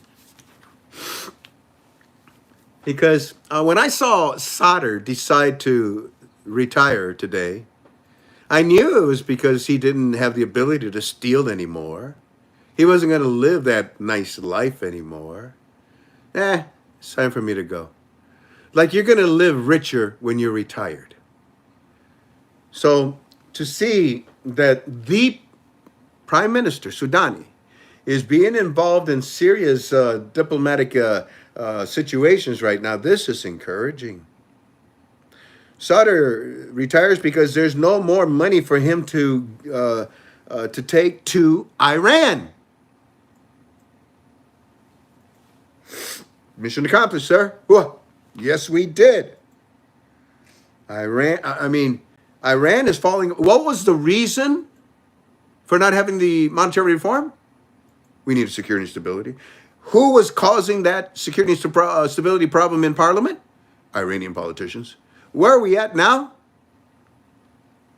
So to see Syria going down, to see Iraq gaining ground in the leadership in the Middle East, well, with all due respect, look who's left standing. Look who's left standing. How you doing, ISIS? How you doing, Houthi? How you doing, Syria? You're not, are you? Security and stability was important for the monetary reform of Iraq. And ladies and gentlemen, allow me to say it was important for the American dollar and the IQD. Mission accomplished, Dr. Shabibi. Security and stability now. Finally.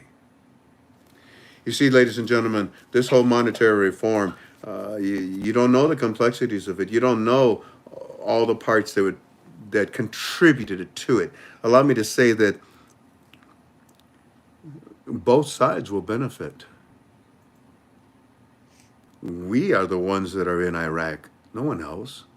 Oh, we got the UN in there. They're a bunch of Keystone cops. They don't do nothing. We are in there protecting them and us. Yes, mission was accomplished, wasn't it?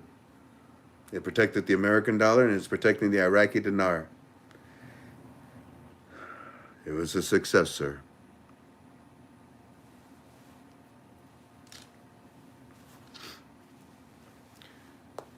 Final article number 4,746. Barzani arrives in Manama to strengthen bilateral relationships and discuss common issues between Kurdistan and Brahim. What do I say up on top? Well, Barzani, you talk to Macron and you talk to the king of Bahrain. Now go home and talk to Sudani because he wants to talk to you. Final article number 4,747. I hear it, I don't see it. Anyone see it?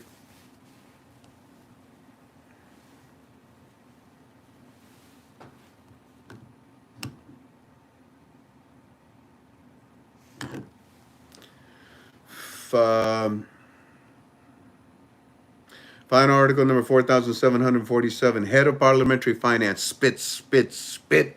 You guys are in trouble. We are keen. Yeah. We are keen to approve a realistic amendment to the budget that ends the oil dispute with the region. Pass the law and shut up. And that's it.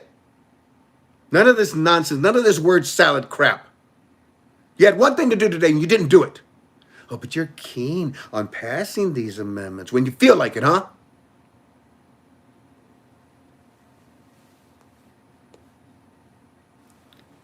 He stressed the need for the amendment to include clear mechanisms for liquidating financial advances for the end of the year. No kidding. Don't you dare try to handicap Sudani. One way or another, he's keeping his promise. Final article number 4,748. Parliamentary finance spit.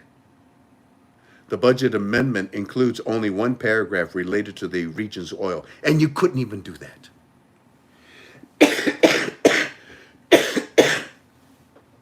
I would say I'm very disappointed in Parliament, but in all honesty, it doesn't matter because it was expected. It was waiting for you to do it. And then once you did it, you are now going to be dealt with. You do it all year, but you can't do it this time of the year. Whatever. So Parliament Finance, SPIT, budget amendment only includes only one paragraph related to the region's oil. What do I say up on top? You only need 2 more readings. Get it done. But you won't. Final article number 4,749. Parliamentary Committee. Have you caught on to this pattern? That's 4, isn't it? Parliamentary Committee, spit. Criticizes the dollar selling platform. It has many problems and suspicions of corruption. You are the suspicion. You are the corruption. How dare you talk this way, calling the kettle black. You are the thieves. You are the reasons why. You didn't pass the simple little amendments for the budget that exposes what we want. What do I say up on top of this article? Sudani changed your minds, didn't he? What do you mean, Frank? You're criticizing the dollar selling platform? Yeah, but some of us are now are for it. He changed your mind, didn't he? He's get along or get lost. Yeah.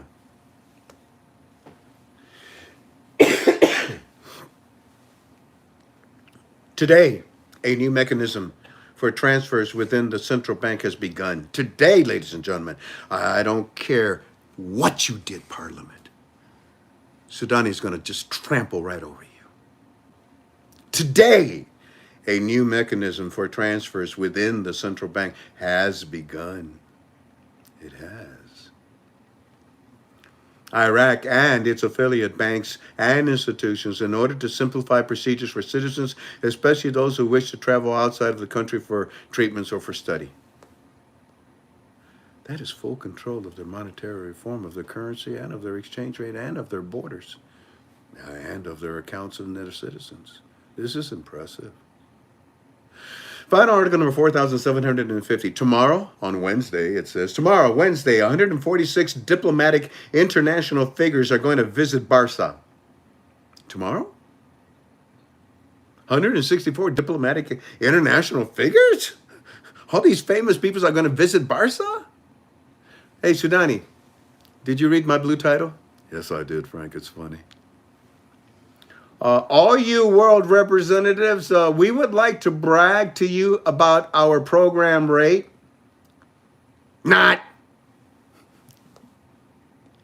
Quote, the trip will witness a wide diplomatic presence. There's a lot of important people for a program rate.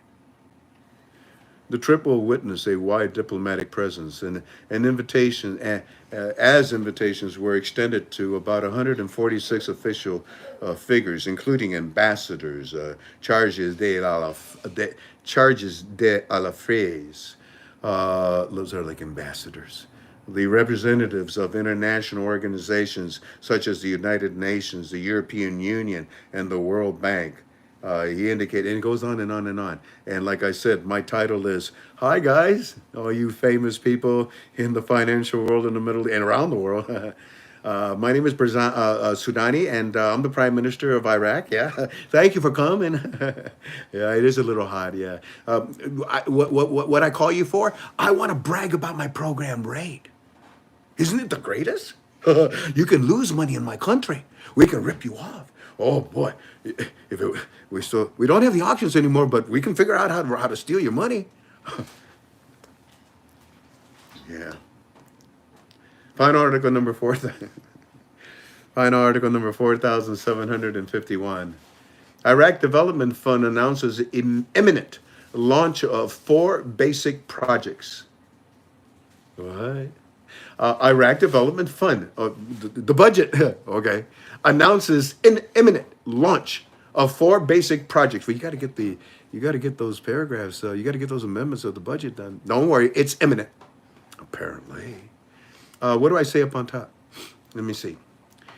These are program rate projects. Not. Quote inside of the body of this article.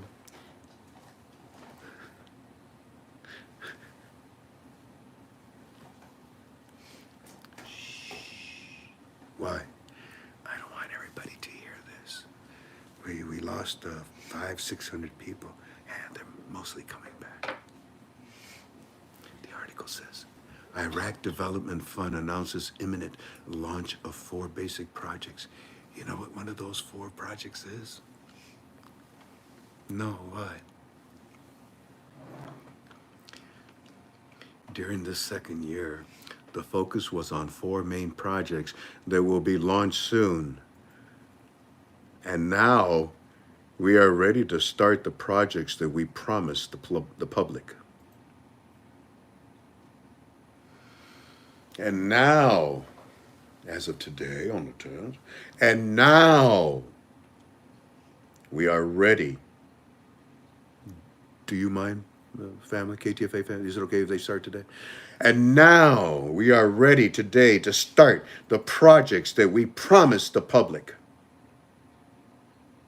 He continued to say, soon, many projects will appear on the ground.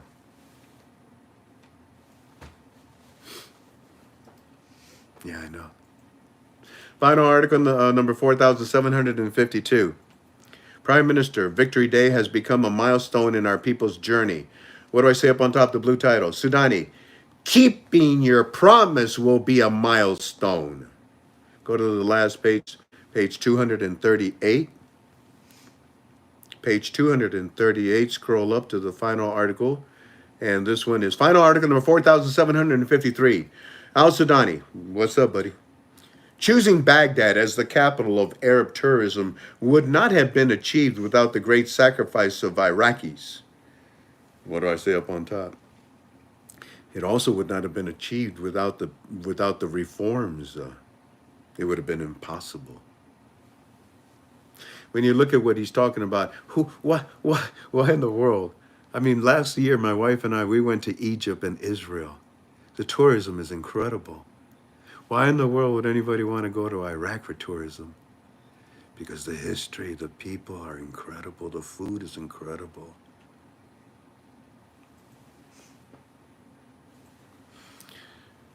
It's a place that Christians love to go, but they can't. There's a lot of Christian history there for us. Final article number 4,754. Disagreements continue regarding it. What? Deputy controversial laws need radical decision. Disagreements continue regarding it? You're admitting this? Deputy says that controversial laws need radical decisions. No, all they need, what do I say up on top? What's the blue title? No, all they need is a baseball bat. I'll pass the laws. We'll take care of it. Final article number 4,755. An economist, one that we can trust. What's about? The budget amendment will raise the physical deficit. In the body, it says, some proposals aim to gain electronic gains, considering that next year will witness the holding of general elections. Now, why do I tell you about this? Once again, economists are saying, the budget amendments will raise the fiscal deficit. And in the body of this article, it says, some proposals aim to gain electronic gains. I'm sorry, electoral. I said electronic. Let me try it again. Some proposals aim to gain electoral gains, considering that next year will witness the holding of general elections. Ring-a-ding-ding, ring-a-ding-ding. Hello, this is Parliament. What's the matter with you fools? Why aren't you passing it? Well, we will pass it when we feel like it. You know you had until the 10th today. You know that, right? Yeah, and we will pass it when we feel like it.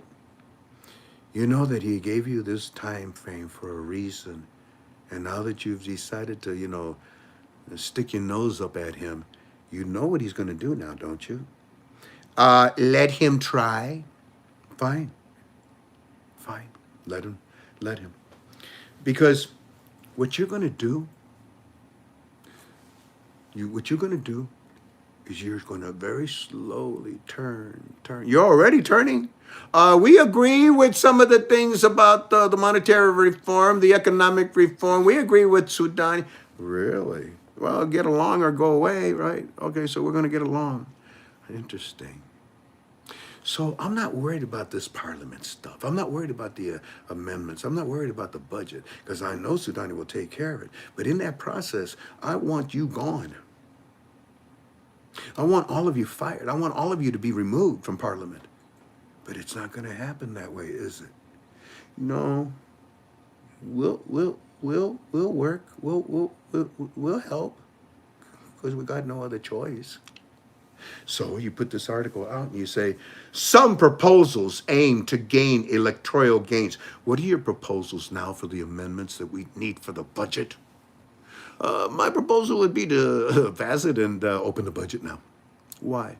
Because I'm running for election for parliament next year. I need to buy votes. See how it works?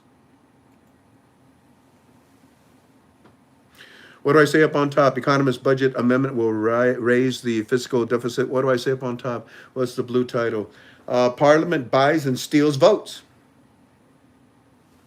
Ta-da freaking da.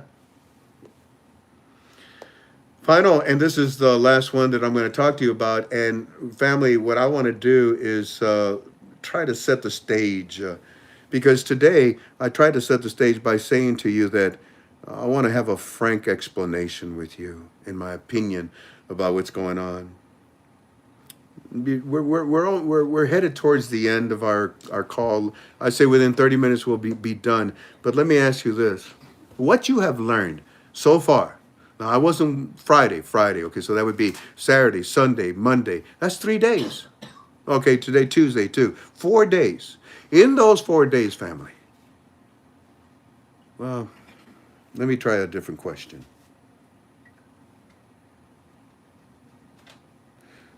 This 2-hour lecture that I've given you, have you learned a lot? Have you learned things that you didn't know?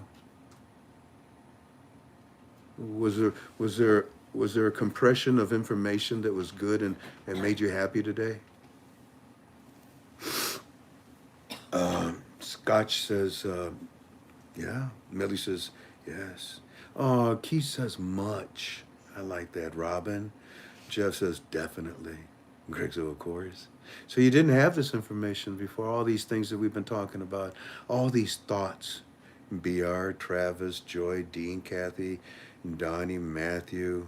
Always, says Carla. Thank you. Dr. Berner. Yes, Frank. Joe Grana. Frank, how quickly can Parliament pass the necessary votes?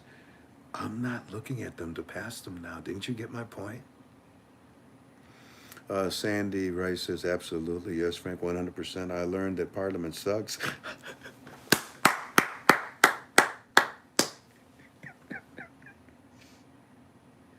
Oh, God, I can't laugh because of my throat. But you got a room, a bunch of hands just went up. Oh, my goodness. What's that? Even when there's something we've seen, having the analysis more valuable. Oh, that makes me feel good. Munchi Grande? Okay, Troyer. Definitely. Is there any chance that Sudani is not a good player? No. That's a good question. That's like asking me, is there any chance that Trump is not a good person for us? No. I always learn a lot from you, Frank. Good. All righty. Okay, so thank you. Now, what I want to do is I want to set the stage for a report from Walking Stick. It's 13 pages long, and I don't give it all to you. You know, I give you the highlights of our meetings together, but I'll read the majority. I already did Aki's report. I already gave you an hour lecture on a frank explanation of Parliament. And I already did the articles, and we will finalize with Walking Stick's report. But this last article, family, let's look at this together, okay? Because hopefully this will be the final brick that we put in our study for tonight that holds up the whole foundation, the whole building, everything that we're doing. Would that be 4756? Would that be 4756? And go ahead and answer me before I go. Copy. Thank you. You're fired.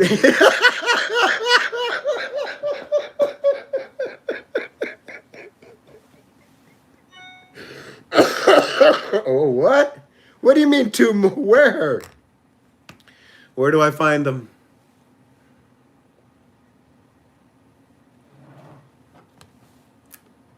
All right, you send them here.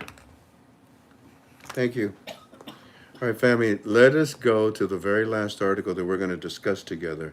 And that would be final article number 4756. And like I said, I hope this puts the last layer of frosting on the cake that we've made tonight. It says, Iran abandons Iraqi fractions. Iran abandons Iraqi fractions. Because there's no money to steal from Iraq anymore. Iran ran to Iran. Iran booted it out of there before they got arrested and busted or beat up. Iran abandons Iraqi factions.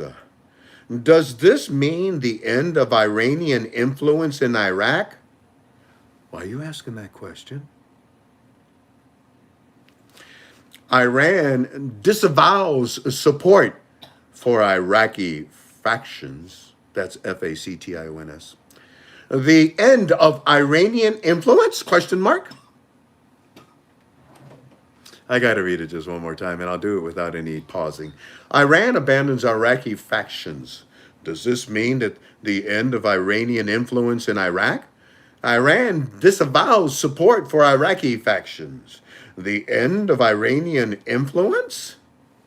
And the article has the pictures of soldiers marching away. What do I say? Well, hold on. Before I read my blue title, look at what it says in the body. Watch this. You ready?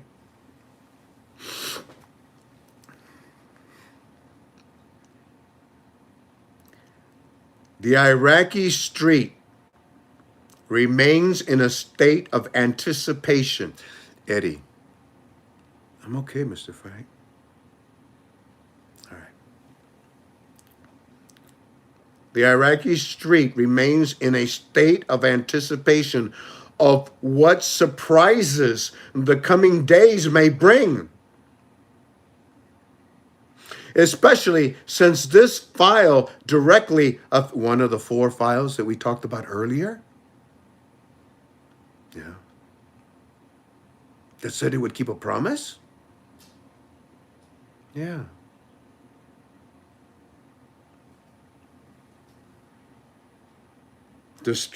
The Iraqi street remains in a state of anticipation of what surprises the coming days may bring, especially since this file directly affects the Iraqi security and stability, in the addition to its relationship with the regional and international environment. This is everything we studied. This is everything we studied. And you're asking me, if Iran is dead in Iraq? Why don't you ask Parliament? Oh, that's low. Too soon? I don't care. What do I say up on top? What's my blue title for this article? With respect, right? Dr. Shabibi, sir. Security and stability. Reporting for duty. Mission accomplished, sir. Thank you. FRANK26.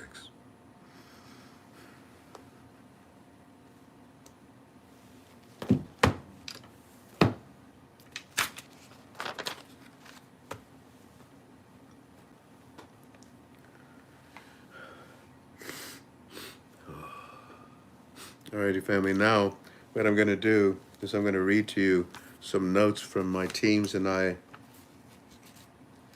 Hey, has anybody seen those drones? Anybody live in New Jersey? I talk to every state. I talk to many countries. It's not just in America. Has anybody seen those drones over where you live? Where you live, where you work? Has anybody seen those drones? There's about 50 of them in the New Jersey area, in a small little area where there are two bases out there. Carla, you say you have seen them? Julie, you've seen them too? They say they're the size of big cars. Well, I'm sorry, but our government that is still in office right now, they're mentally retarded. I know mentally retarded children are much more brilliant than the decisions that are being made. No, that's hot, that's cold. They know the difference. That's good, that's bad. They know the difference. How can you not know that that is our enemy? Because you are our enemy. God is watching you. May I suggest that if anybody sees these drones, and if you have a drone, launch it. Launch it. What they will do, they will turn off their beacon lights. They have 4 of them. They're red and white. They'll turn off their lights so that you can't see them. But your drone has a light, doesn't it? It'll be able to see it. You'll be able to see it. Fly your drone into their propellers. Bring the damn thing down.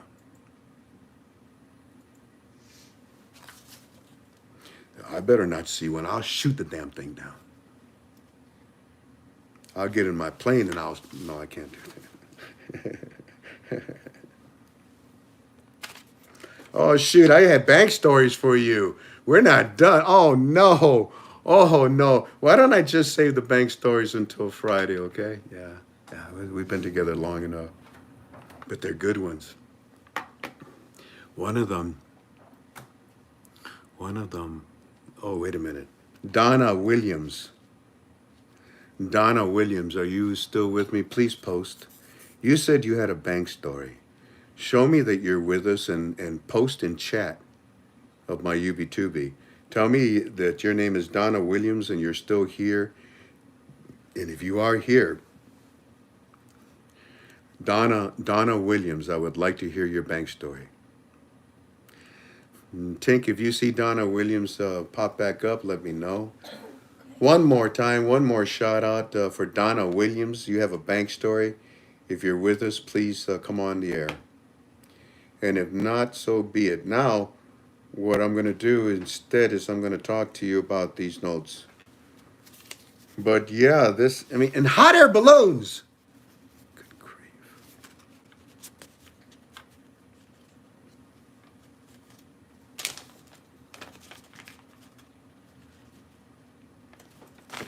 We have a very arcane government. Alrighty, nope, she's not on. What a shame. Oh well. Okay, here we go. Cliff and Tony, do you want us on? Oh yes, Cliff, but not now. Let me do the report, and as soon as I'm done with this report, I don't think I'm going to do a bank story.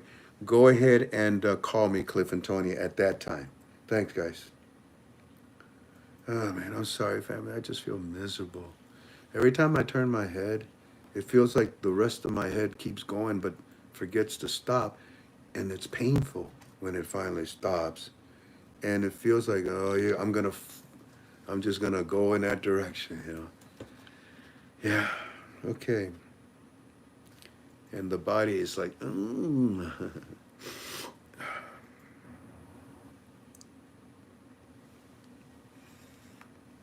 I was gonna call our UB2B tonight. Aki called. My gosh, it's been over 2 weeks. Over 2 weeks. He called last night.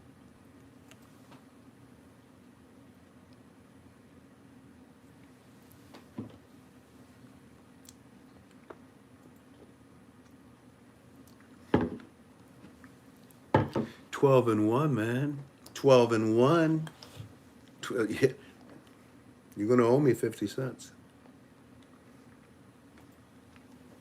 You beat up those cheeseheads. Frank, you gonna get in trouble? Do I think it's vertigo? Fran, it's the condition that I'm suffering because of this nasal infection in my throat creates vertigo, yes. So, yeah, I was going to call our UB2B tonight. Aki called last night, but I went with a frank explanation because I wanted to spend more time on that. Ladies and gentlemen, everything I say to you is in my opinion. It is a strong opinion that the profiteers that have been in Iraq for generations are very jealous right now. Not only the profiteers, but the smugglers, the thieves, the counterfeiters. If you put those all together, Walking Stick will ask you, what do you have? The answer is politicians. And tonight we dealt with that subject and had a very frank discussion about them. And I concluded by telling you that I am not at all concerned about them. Sudani will take care of it. And that is the only reason why we have not seen the new exchange rate yet. These parliament members are so uneducated. And when I said that, that is a fact. They are ignorant. Ignorant is not a derogative word. It is a definition of lacking knowledge. They are extremely ignorant, extremely uneducated. And our frank discussion went deep into that subject so that you can understand where we're at right now. They don't even know about the monetary reform. Think deeply about what I just said to you and compare it to the beginning notes when I started with you. They don't even know anything about the monetary reform. Can we talk to the employees of the CBI? Can we talk to Allah? Can someone talk to us about this monetary? No.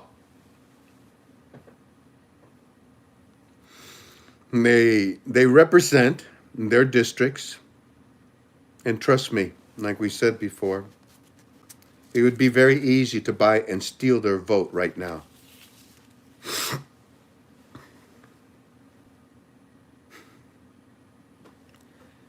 Parliament is trying to continually stop what Sudani has promised the citizens of Iraq. Whether it be by the end of this year or beginning of next year, that promise has to be met and kept because of the manner in which he presented it.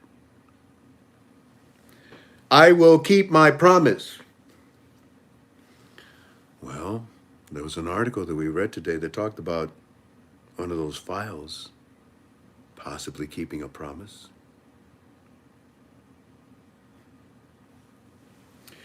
Sudani will arrest as many and all of these parliament politicians that have gone against him for the citizens of Iraq. He will not only arrest them, but he will put their faces on television. The citizens will know each and every one of them, and they will be treated by the citizens of Iraq.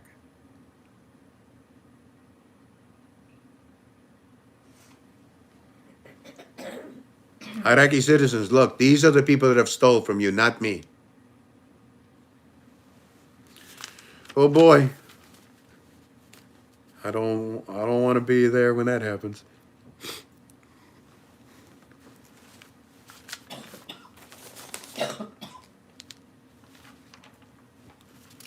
One and four we put, okay. I'll come back to this. Aki wants us to know that there are a lot of rumors. A lot of rumors. He says Sudani, basically right now, because of these rumors that are just causing a lot of trouble, we believe in all, we, the banks of Iraq, that talk to Sudani every freaking day, just about. Not every day, but just about. Aki says, we believe that Sudani has something up his sleeve.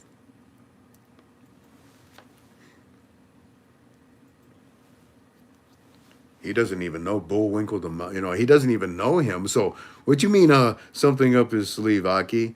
Yeah, Sudani and the CBI, because Mr. Frank, the CBI, Sudani basically controls it. Not a lock. A lock is just a figurehead, right? I mean, the board of directors, yeah.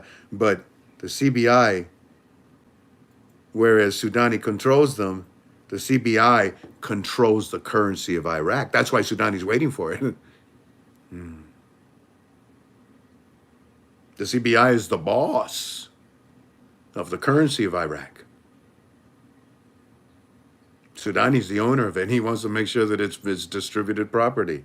Sudani and the CBI can create, listen to me, Mr. Frank, don't worry about these amendments. No, I don't know when it's going to happen. We don't offer a date or a rate. But Sudani and the CBI can create an operational budget that does not have to be approved by Parliament. Yes, therefore, passing, overriding, superseding the needed laws for Sudani and the budget, and this promise that he made to the people can be kept. Aki says, look, if Parliament continues to act the way they're doing, how do you put nauseating delays, nauseating delays, then yeah, Sudani has no choice but to create this. What was it? What did he call it? Shoot, I don't even see it anymore. We're going to reason why, I don't know. He's going to have to create Operational budget. an operational. It's right in front of my face. I didn't even see it. He's going to have to create that operational budget that does not have to be approved by Parliament. And that's the beauty of this, family. So please, rest assured, don't be sad. Don't be down. If you're looking for a date, go away. But if you're looking for a study about this investment, we're here for you. And what we shared with you tonight is so powerful. Aki wants you to continue to understand that Iraq's political mood right now is very good. Well, I'm glad to hear that, Aki. How's your mood, Aki? It's very good, Mr. Frank. Oh, no. You know why? Why? Because I don't pay attention to the politicians in Iraq. I'm a bank. My boss, Sudani, I'm a bank. You ask me what my mood is, Mr. Frank? You asking me? Aki, you asking me? That is, here waiting, been waiting forever at this bank. What's my mood? I'm going to make a lot of money, son. I'm going to make a lot of money. That's my goal for my boss and my country and my family. That's my mood. Politicians mean nothing to me as I await Sudani's next orders.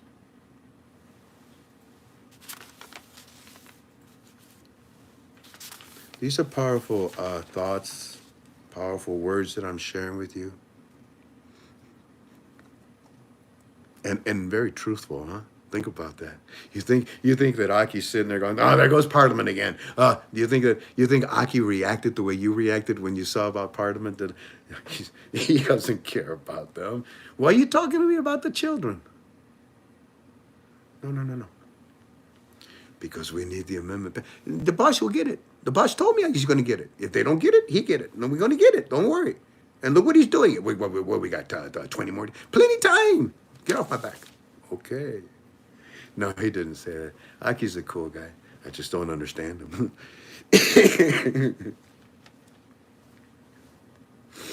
I said, Aki,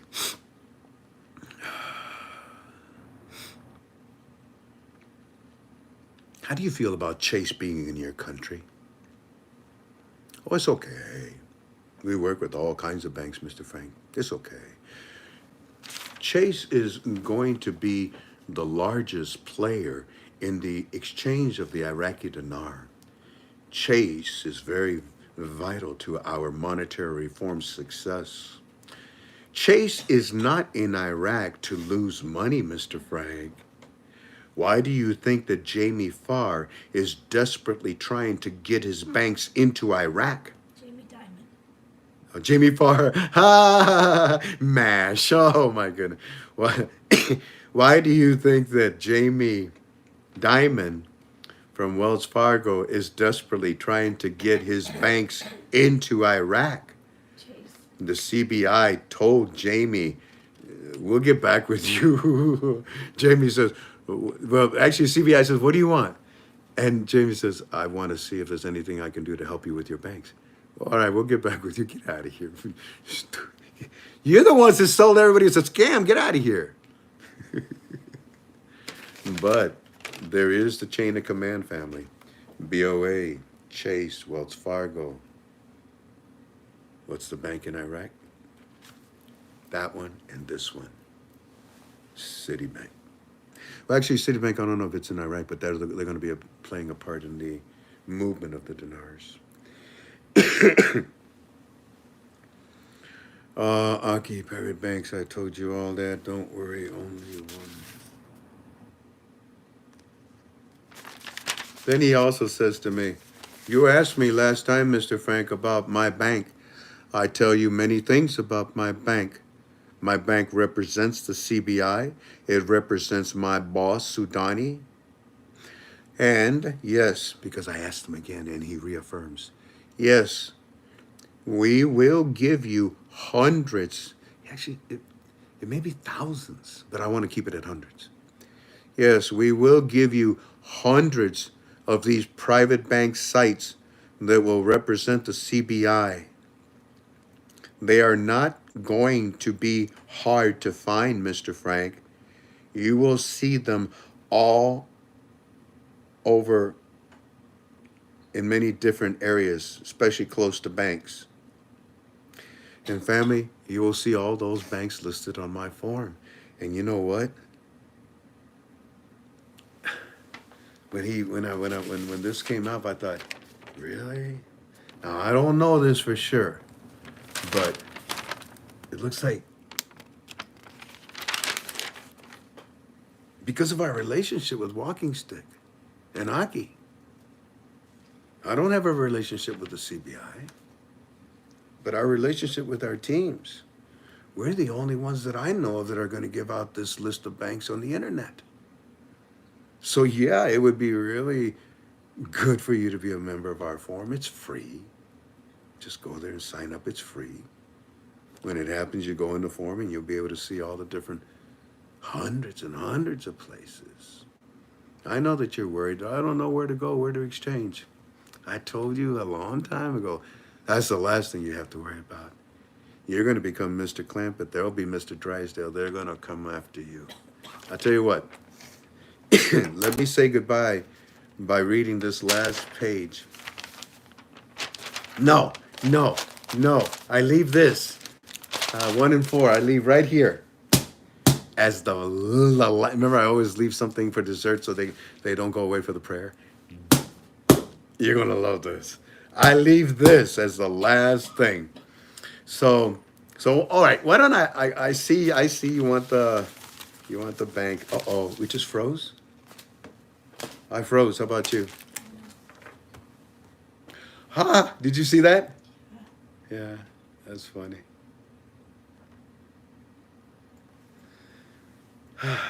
Look at another one. It's probably gonna get bank stories. Look at here. It's late. I'm sicker than a dog. I've given you my all. I'm gonna let you listen to one bank story. And then on Friday, I'll be with you at 6 p.m. We were gonna have our singing UB2B today at 3, but I don't think you wanted to listen to that. So we'll do it again Friday. We'll do our 3 p.m. singing, and then we'll do our 6 p.m. UB2B. Got it? Because this is the Christmas season, we want to sing our Christmas songs. There are 2 bank stories. I pray to God I got the right ones. Here we go. Let me see. So if I recall, yeah, this one is where they said to him, right,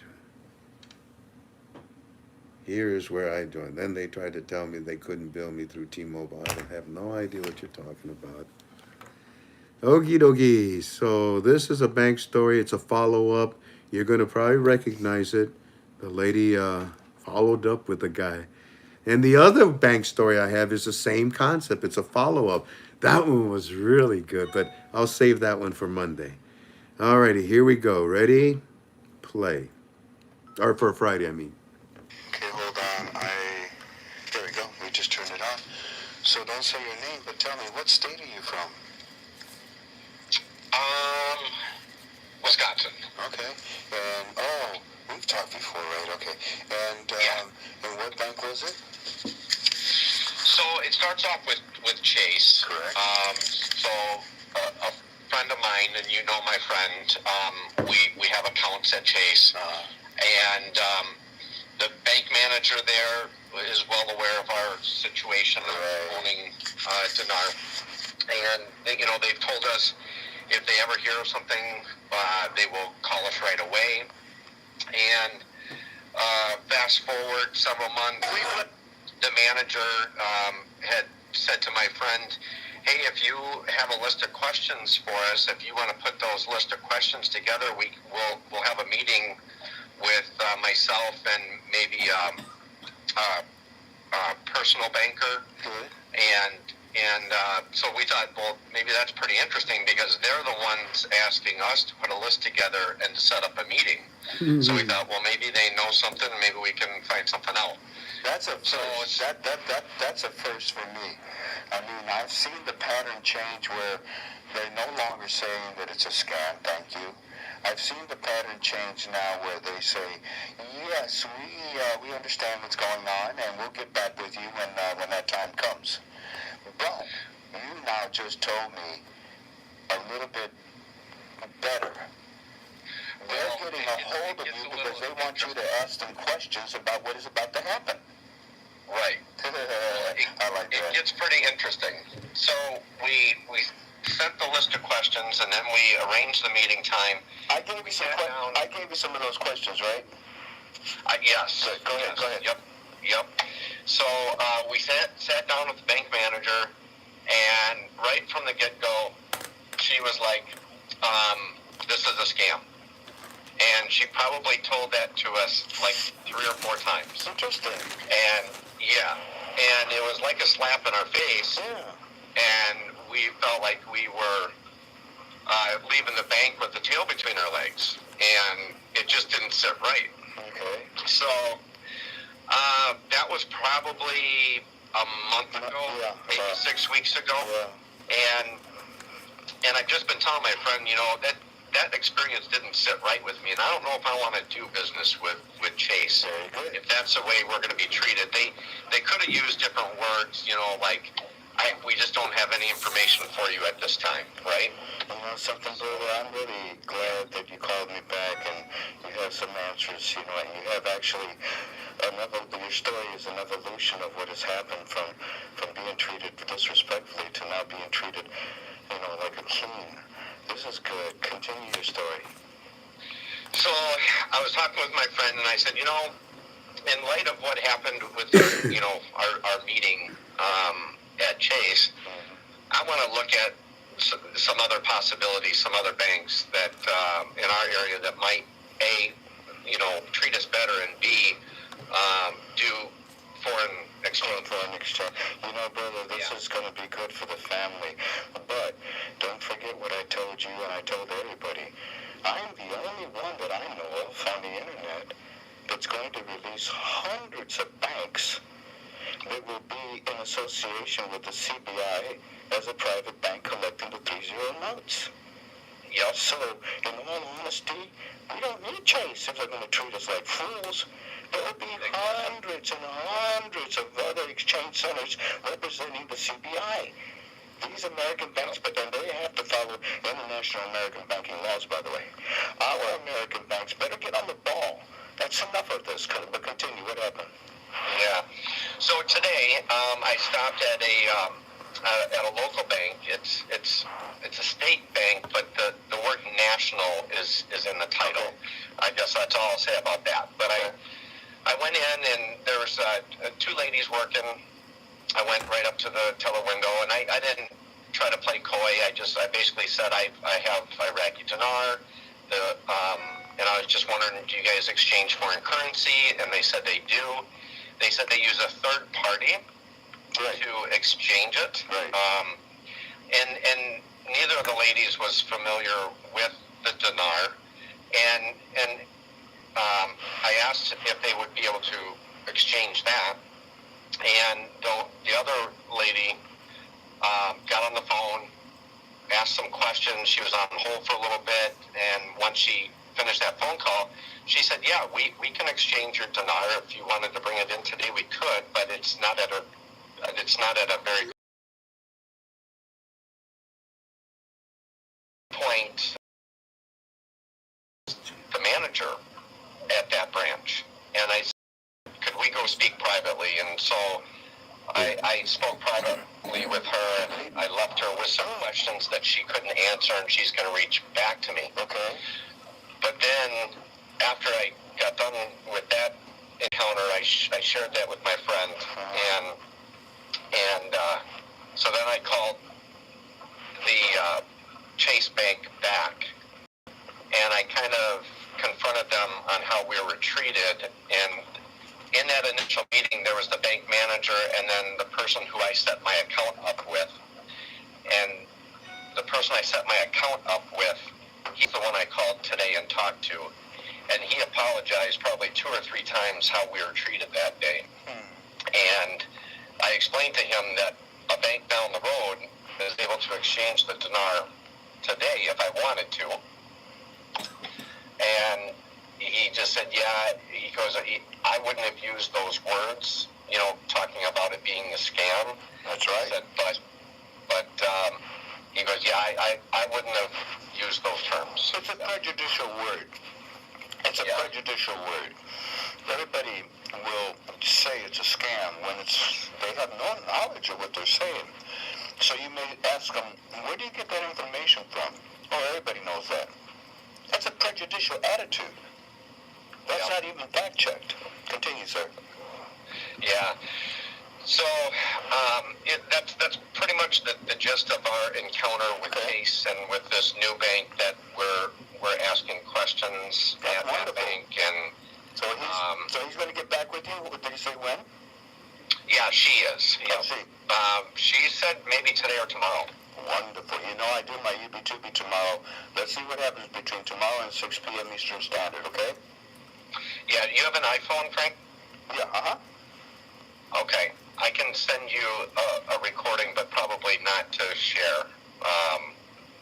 I understand. UB2B. I understand. The last thing I want to do is expose any banks or anybody or individuals like you. All I want is for people to understand you don't have to worry. Go to a bank, open an account, and don't talk about the dinar. The front line doesn't know anything. But if you're fortunate enough to go past the front line, then talk to them about the dinar. But just open your account, go home, and wait. And if there is no American bank that you did that with, don't worry about it. I will be introducing hundreds of banks all across the world that will be able to do this. Our American banks better straighten up and walk right. Yep. That's for sure. Thank you, my brother. You get back with me, okay? Yeah, thanks for your time. I hope you feel better soon. I will. It's just all stuffy nose. Talk to you soon, sir. All right. Bye-bye. All right, bye-bye. So tomorrow, family, or Friday, when I'm with you, we will play the other bank story and any other ones that I get. So you can see that's a follow-up. That's interesting, isn't it? We would like for you to make a list of the places you're going to exchange at. Wow. Okie dokie. They want to know their competition, I guess. Cliff and Tony, give a holler when you can. I'll put you on hold. Somebody just sent me a text. Speaking of text, before I mention this, family, try not to text me. Stay on the line. Try your best not to text me, family, because I just it's gotten out of control. I feel really bad about it. I don't know what to do. I don't know if you can see that says 314. I'm trying I'm still trying to catch up, but I suggest that you send me a voicemail. For some reason, I respond to a voicemail far better than I do a text. The text still leaves me too blind. But a voicemail, at least I can hear if it's a man or a woman. I can hear if you're mad or you're happy. I can get more data out of it, more information. Okay. Oh, by the way, Walking Stick gets his treatment next week. Anybody that can help me with him, I am humbled. I am grateful. I ask you for help from my friend. My phone number is 419-283-2552. Frank is a registered agent for sale of the IQD. Yes, I am, BR. So, yeah, if BR or whoever needs, yes, I'm a registered agent with a licensed broker with the U.S. Treasury, and if you have a need for the currency, you call me. I ask you 5 questions, and then within 7 to 10 days later, you have a product at your home. I'm sorry, that's very rather gross, but I'm suffering right now, and I'm hoping you understand. But someone sent me a text, and I am going to take heed because I respect what this person has just done. Hey, Frank. I know you said to crash the drones. Yeah, I did. Well, maybe you shouldn't. Why don't we just say don't crash them? And here's why. The FAA says that interfering with any aircraft is a felony with fines and jail time. So maybe, you don't want to do that. Yeah, but this is not an aircraft. But it is a flying object. But, and I don't want to have any problems, and I don't want anyone to get hurt. So what I said was just obviously a reflexive point of view, a natural, you hit me in my knee and I'm going to kick you. It's just natural. You have a drone above my head, my house, hundreds of them. I don't even know what they are. And they're big, the size of a car, and they're very loud. I'm going to sit there and just take it? I'll go get my bow and arrow and start shooting arrows at it. But this gentleman or lady, whoever it was, I want to thank you. And I also want to tell all of you, don't listen to me. I'm crazy. Alrighty, well, that's too bad. I noticed the number's getting smaller and smaller. How about them apples? I think what I'll do is I'm going to save the dessert right after our prayer. Tink, is there anything else? So we asked for help with the Walking Stick. If anybody can help us, we appreciate it. I will be with everybody this coming Friday. 3 p.m. is our Christmas carols, and then 6 p.m. is our study of the Iraqi dinar. I want to thank Rebecca Hill, Donnie Inman, Sophie Lee, Joe Ortiz, and Christabella. Thank you for your faithfulness, for your loyalty, for your desire to help. Told you about the no texting. I appreciate, I'd rather just have a phone call. Like, for example, there's a gentleman that called me when I was in Florida. He knew me. Hi, buddy. I hope you're watching. You knew me.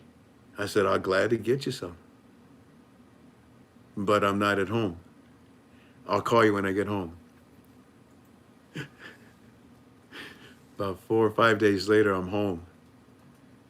There's about 500 texts above yours. I can't find you. So I hope you hear me and call me back, okay? We'll order the new me for you. Yes, Dr. Shabibi. The experiment was a success. Mission accomplished, sir. Security and stability. KTFA family, there are a lot of rumors. Be careful.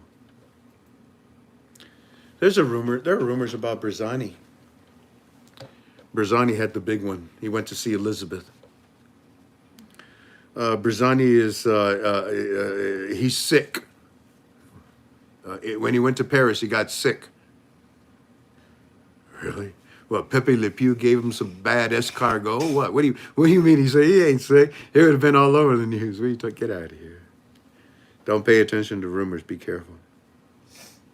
Besides, Barzani's in Bahrain. I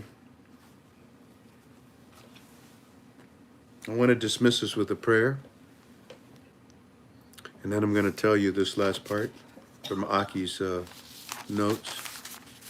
We play our song and say goodbye. Thank you kindly for being with me. Yes, Tink. I have those gifts over there. Gifts. Holy cow, Jan, there's too many of them. Okay. Not right now. Well, okay. I wanted to go over all the gifts of people that have sent us stuff during the holidays and Christmas cards and everything, but I'll do that. I'll try again next Friday.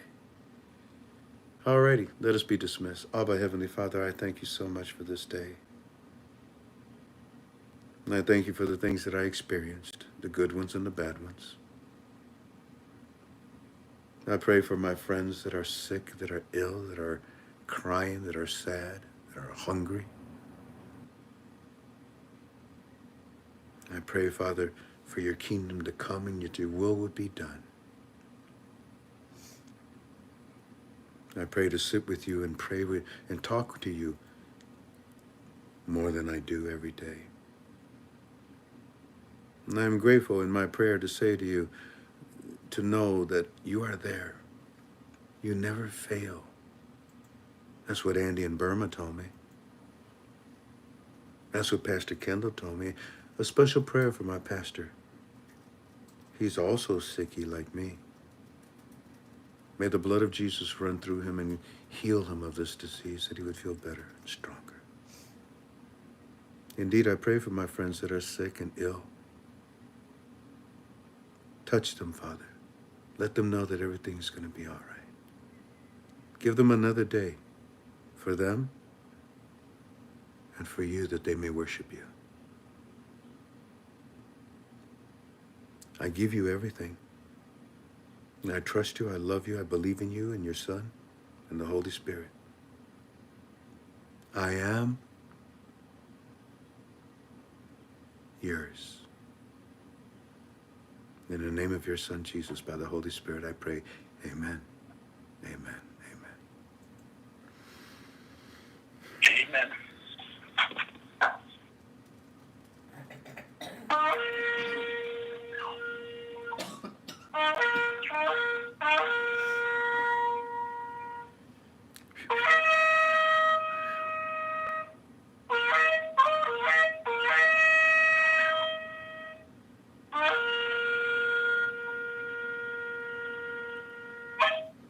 Amen, amen, amen. Thank you, Brother Andy. I love you so much, okay? Tell that birdie I said hi and give your wife a beautiful hug for us, okay? All right. I want to thank all of you for being with us here tonight. I'll see you on Friday. At 3, we'll do our singing UB2B. At 6, we'll do our study. And you guys had a lot of questions when I was giving you that hour lecture in the beginning. And that was impressive. I like that. You see, I like people to ask questions. It tells me they're thinking about what I'm telling them. So if you want, bring your questions on Fridays. We'll answer them as well, too.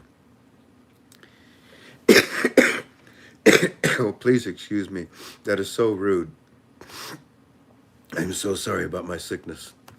But for the almost 1900 that remained, when we were talking with Aki, I said, "What's it like, man?" "It's boring." She said, "Okay. What do you do?" "Nothing." I thought you guys were very busy. We're done. But we have meetings every day with the big guy, our boss, Sudani, and the CBI people. We wait for the budget laws. If they don't come out, Sudani said he'd take care of it. And then the last thing he said to me, "Mr. Frank, we are just sitting here waiting for the introduction of the new exchange rate that will come from the 25 budget. We wait for the budget laws that will expose the budget and its components and the new rate, because that is my goal." And like I told you, I was very frank with you about it. He answered it boldly. He says, I don't care about any of that crap that you're talking about, Frank. I care about making money.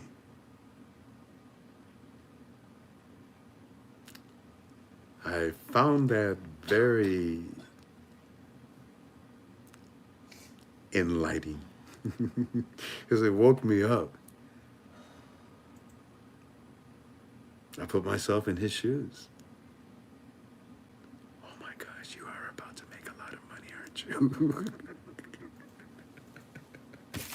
Who cares about the politicians, right? We all started cracking up and laughing. I couldn't laugh as much. All righty, family, last thing before I say goodbye to everybody. Mo better. My buddies. Hold on, let me get them. And there you go. I'm going to hold it up and you're going to talk to them. Go for it, guys. Hey, brother, how you doing now? Go ahead. Oh, look at here, Jan. I got a picture of Cliff and Tony. Look at that. I didn't know he had a little red thing on his head and a big beak like that. Oh, no, that's not him. Yeah, it was a picture so ugly that I think it broke T's printer. No, but they charge your extra ugly tax. Yeah, you go, ugly tax. There you go. Everybody want to know who Mr. Freedom was. I guess now you know who Cliff and Tony is. There you go. Listen, buddy, we want to just make this real quick. You've been on for a while, and you know, Cliff and I pray for you guys every night, just so you know. But tonight, there will be an extra prayer for God's healing prayer to come over you all and make you better. And we appreciate you for everything you do, and the commitment tonight to be on the show was amazing. And thank you so much for that. Just want to let the family know that we've got caught up in writing songs, and we have about 10 days left. If you want a Christmas song, still time to get that done. Our buy two for $150 is still going until the end of the year. And I want to remind everybody that Valentine's Day, the guys and gals, that Valentine's Day is coming, and these love songs will be better than any flares you'll ever buy. Yeah. So just want to let you know that, Frank, and tell you we appreciate you and praying for your all's healing. Wow, I never thought about that. Valentine's Day, perfect. A beautiful song dedicated to the one you love goes in her heart, but but a dozen roses goes in the trash a week later. Yeah, exactly. And that's you've heard some of the love songs we've done. Yeah, are pretty powerful, and you know, they really get a good message, and a lot of tears have been shed, a lot of happy tears, and but yeah, that special first of the year will be off, and so we'll be different pricing for the next season. But anyway, just I want to let people know that's still available. And we appreciate, like I say, appreciate you. Thank you. I appreciate you guys. See you Friday, gentlemen. Be safe. Thank you, sir. Night. Well, family, this is the part where I say.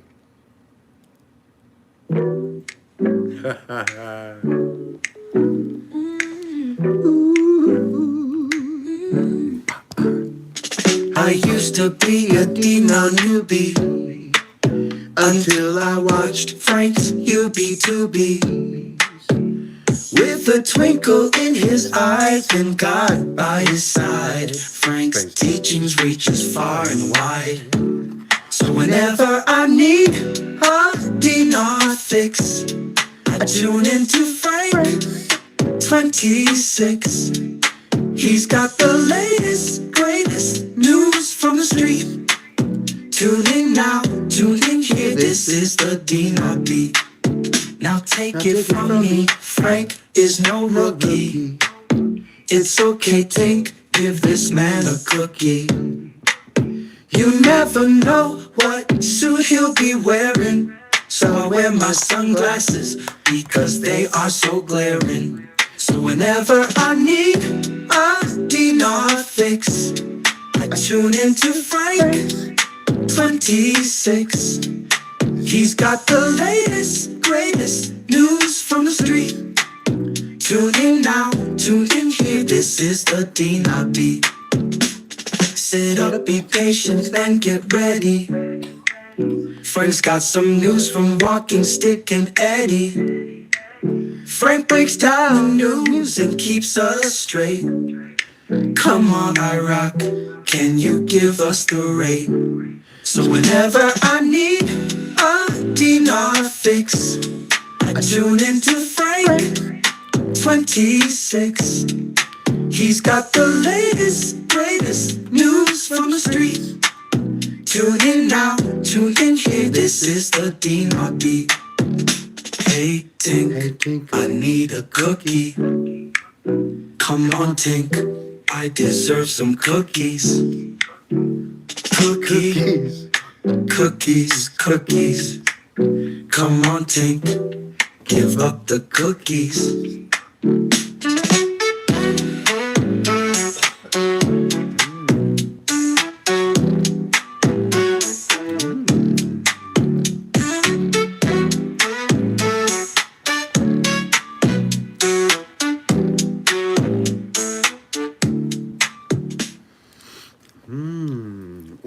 Is that cinnamon, gingerbread? What am I tasting? Snickerdoodle. Huh? Snickerdoodle. Snickerdoodle. This is a snickerdoodle? Yes. I've never had one in my life before. It smells like cinnamon. Yeah. Oh, you know what? I think I'm going to save this, honey, because I don't want to eat it with my coal right now and not enjoy it. The first time I eat a doodle up a guacamole noodle, a Campbell soup noodle soup cookie, I want to make sure that I can taste it. Anyways, God bless you all. Thank you kindly for being with us. I'll see you on Friday, okay? Sweet aloha. Bye-bye. Goodbye. That one, she always scares me.